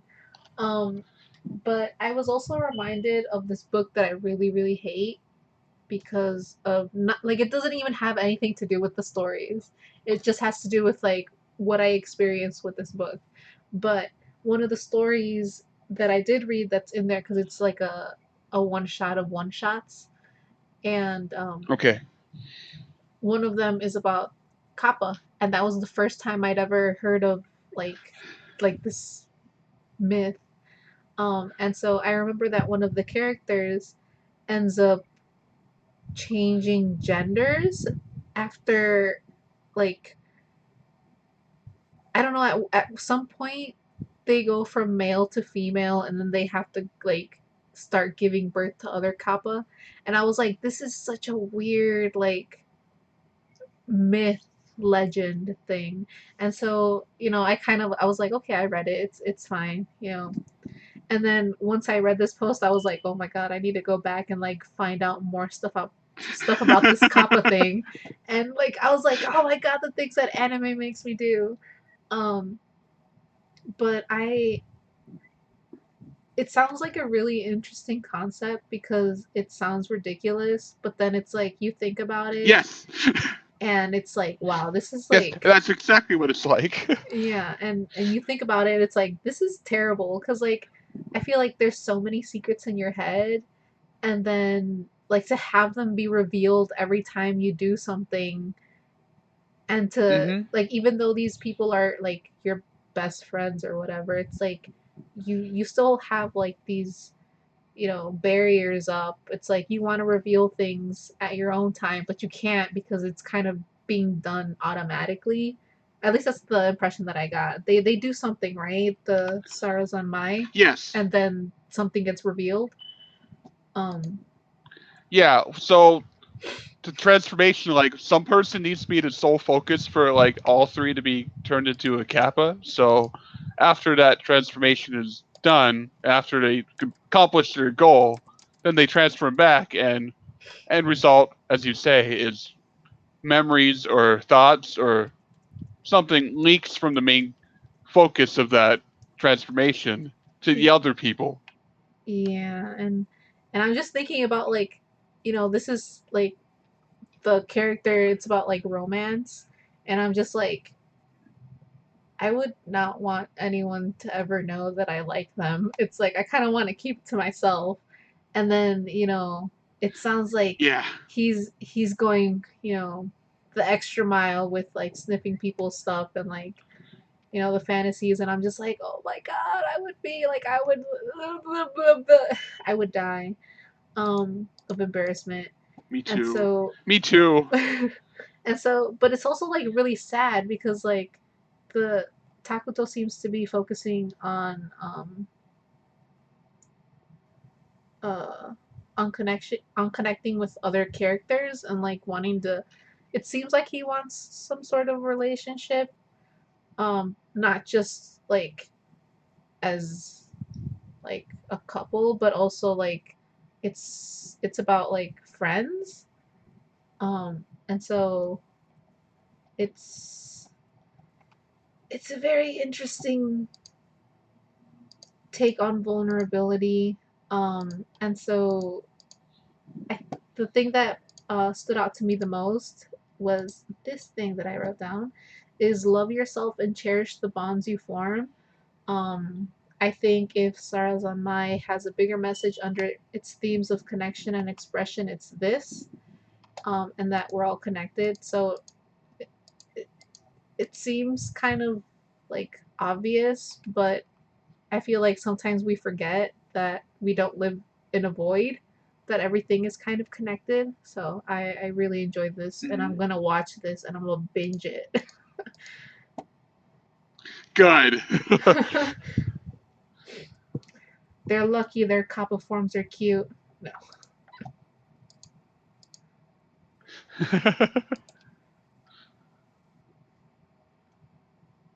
Anything else you want to add, Scott? I rambled there for a uh, bit. no, that's fine. Like I kind of ramble too, so but yeah, I don't have that much to add. I think Okay. that's generally covers most of it. I think if not, then you just watch it. Yeah.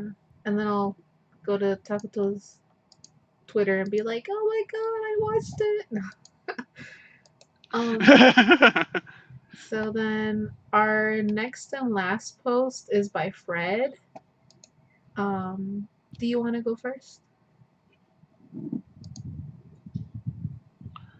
um, sure. So Fred talks about well, nudity when it comes and how presenting your body to in general is kind of presenting vulnerableness. So, and as a society, like, well, at least in America, like we like wearing clothing, which yeah, please do that in public. But general showing your body and yourself, showing like who you are as a person, and very influential, very interesting, and uses some anime examples, and yeah, I guess like it's a good closing post for the Owls tour. I think. I guess I don't have I have some things I don't have much to talk about in that. I guess. Okay. So then I also agree that this was a really nice way to kind of close off the tour. Um, because I felt like it talked about something new, but it also kind of wrapped up everything else that we've talked about. Um, and I had not realized that there were. I mean, I knew that nudity was like a thing in anime, but like I'm just thinking about like Cammy and how she like her ability. I believe like she needs to be naked, and then for Toru Hagakure, um, I never really thought that she was naked. I just thought that like she wore something that turned invisible, and then like there's like I suddenly remember the part where she takes off her gloves and then she's like completely invisible, and I'm like, hey, that makes sense. And Yes. then yeah, Yeah. and then the guy with the smiley face, I don't know what his name is, but you know he was also in My Hero Academia, and he goes through stuff, so technically he's gonna lose his clothes at some point. Um, and so Yep. I think that it's interesting that you know in some anime it's like, oh, it's ecchi or like it's hentai, but like here it's like it has a function, so it's like we shouldn't really think of nudity as being bad all around. Like I feel like because I'm just thinking about my classes because um you know in my classes we always made the distinction between being naked and being like nude. And so there was also like Mm. and so like in art there's like this whole thing of like, you know, is drawing the nude figure, is it pornography or not? And so there's this whole debate sometimes. At some point, I forgot what time it was or who it was about, but there's like this whole thing where you draw the the, the human, like the body, and it's naked. Um, and Wow. speaking of that, like this Interesting. picture of John and Yoko reminded me of this one artist that I know, and her name is, I can't remember. No, she's like the only like installation artist that I know. Bree. No. I think it starts with an A. But basically, her and her partner did this art like installation where they stood nude by the entrance of, I think it was like metal detectors or something. And so if you wanted to get into the museum, or I don't know if it was the doors of the metal detectors, but if you wanted to get into the museum, you had to like brush past them, and it was like that's Oh, okay. and so it's like it's kind of Interesting. weird because you know people, it's like the normal for people to always be you know dressed. It's like you're kind of putting yourself in a position of vulnerability by doing that, right? Brahma Yes. bitch. No. Okay. I was like, maybe I remember her name, but I didn't. Um, and so another part that I wanted to kind of point out in his post is that um, you're always vulnerable. There's usually never a moment that you're not vulnerable. So like he writes, there is some vulnerability in everything we do. The blogger is vulnerable to their readership, which is what Megan talks about. The actor to the audience, Hmm. the employee to the employer. And it's like, how many times have people, you know, talked about not being able to do anything because their employers kind of like hold this power, right? So you're kind of vulnerable to that too. Um, you know, Yeah, all the time. the mountaineer is vulnerable to falls and avalanches. So we're vulnerable to like um nature and To be human is basically to be vulnerable, pretty right. much. um and so I thought I really liked this post. And then I also like the quote, still the tortoise must stick its neck out if it is to move forward, because he makes the analogy that the turtle has a shell for a reason. So yeah, Yeah. there were a lot of neat things in this post. It's very thoughtful post. I like it a lot. Yes. I would not ride a bicycle in the nude, though. I feel like that would be very uncomfortable. Yeah, I can't imagine that. But yeah, I'm very interested in this topic, and I think that it really it's it really makes you think about certain things. So yeah. Yeah. And that actually wraps up all the posts for this month. Um, Man, I wanted to say how many there were, but I didn't write it down. I think there were like 18 of them, which was awesome. Mm-hmm. Um, and yeah, that's all. Yeah. Our next tour is actually going to start on. As you can see, I did not write the full script for this tour. But the next one is going to be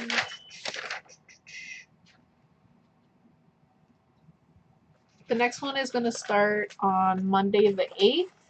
So look forward to that. But before we reveal the theme, was there anything else that you wanted to comment on any of the posts or just in general for the theme? Um, no, I feel like we got out what we set out to do. I think we're okay. Cool. I just want to say that my takeaway for this whole tour was that being vulnerable is not a weakness, it's actually a strength. Um, Yeah. and I feel like it's a strength because people think it's a weakness, which is kind of ironic in a sense. Um, and that you gain so much from becoming vulnerable versus always trying to be invulnerable. So, yeah. Um, and then since that's all we have to say, thank you, Scott, for being here, and then thank you, Hikari. I know she had to leave Yes. early because of the time zone stuff. But I was very happy to have both of you, Scott for returning, and then Hikari for being so Uh-huh. enthusiastic.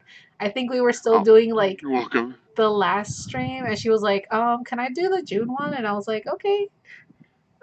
So thank you Oh, both. okay. Very happy. Oh, you're welcome.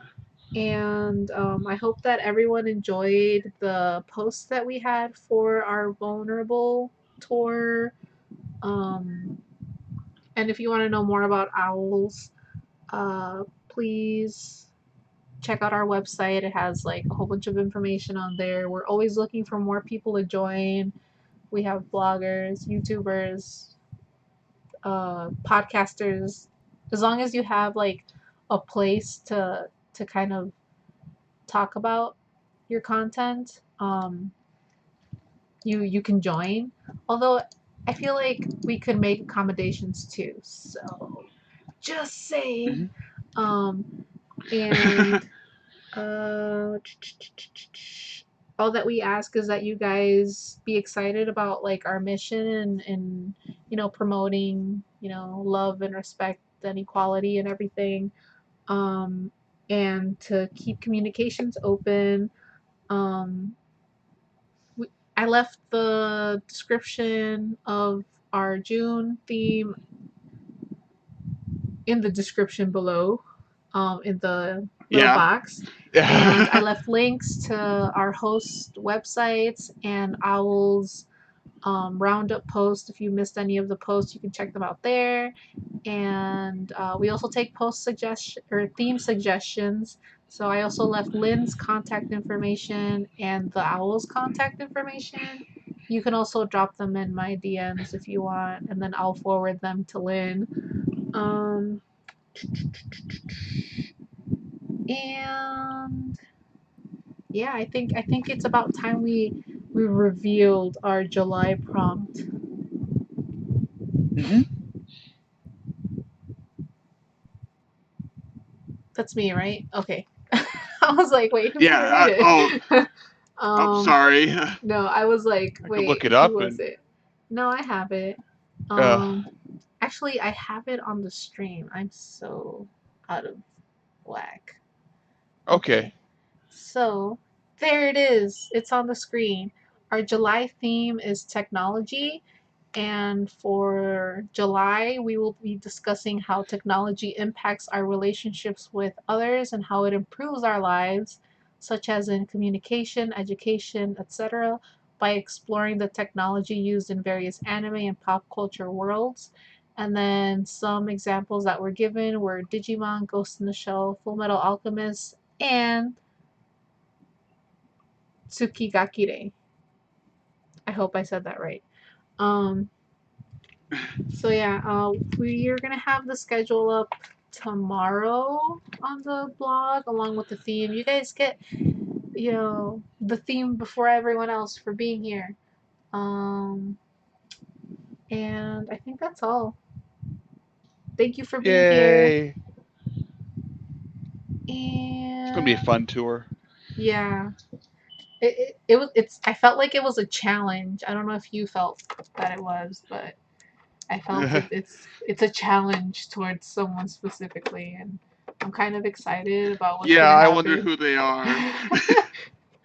And I haven't decided what I'm gonna write I about like it. though. Ugh. Okay, mouse Excited connected. to see what this certain person writes about too. Yeah, because it's very like fantasy, non technology. I haven't watched it, but I get the impression that it is. So I'm curious about how that one's gonna go. Um, But yeah, thank you guys for joining us. I'm gonna end the stream now. Bye. Bye.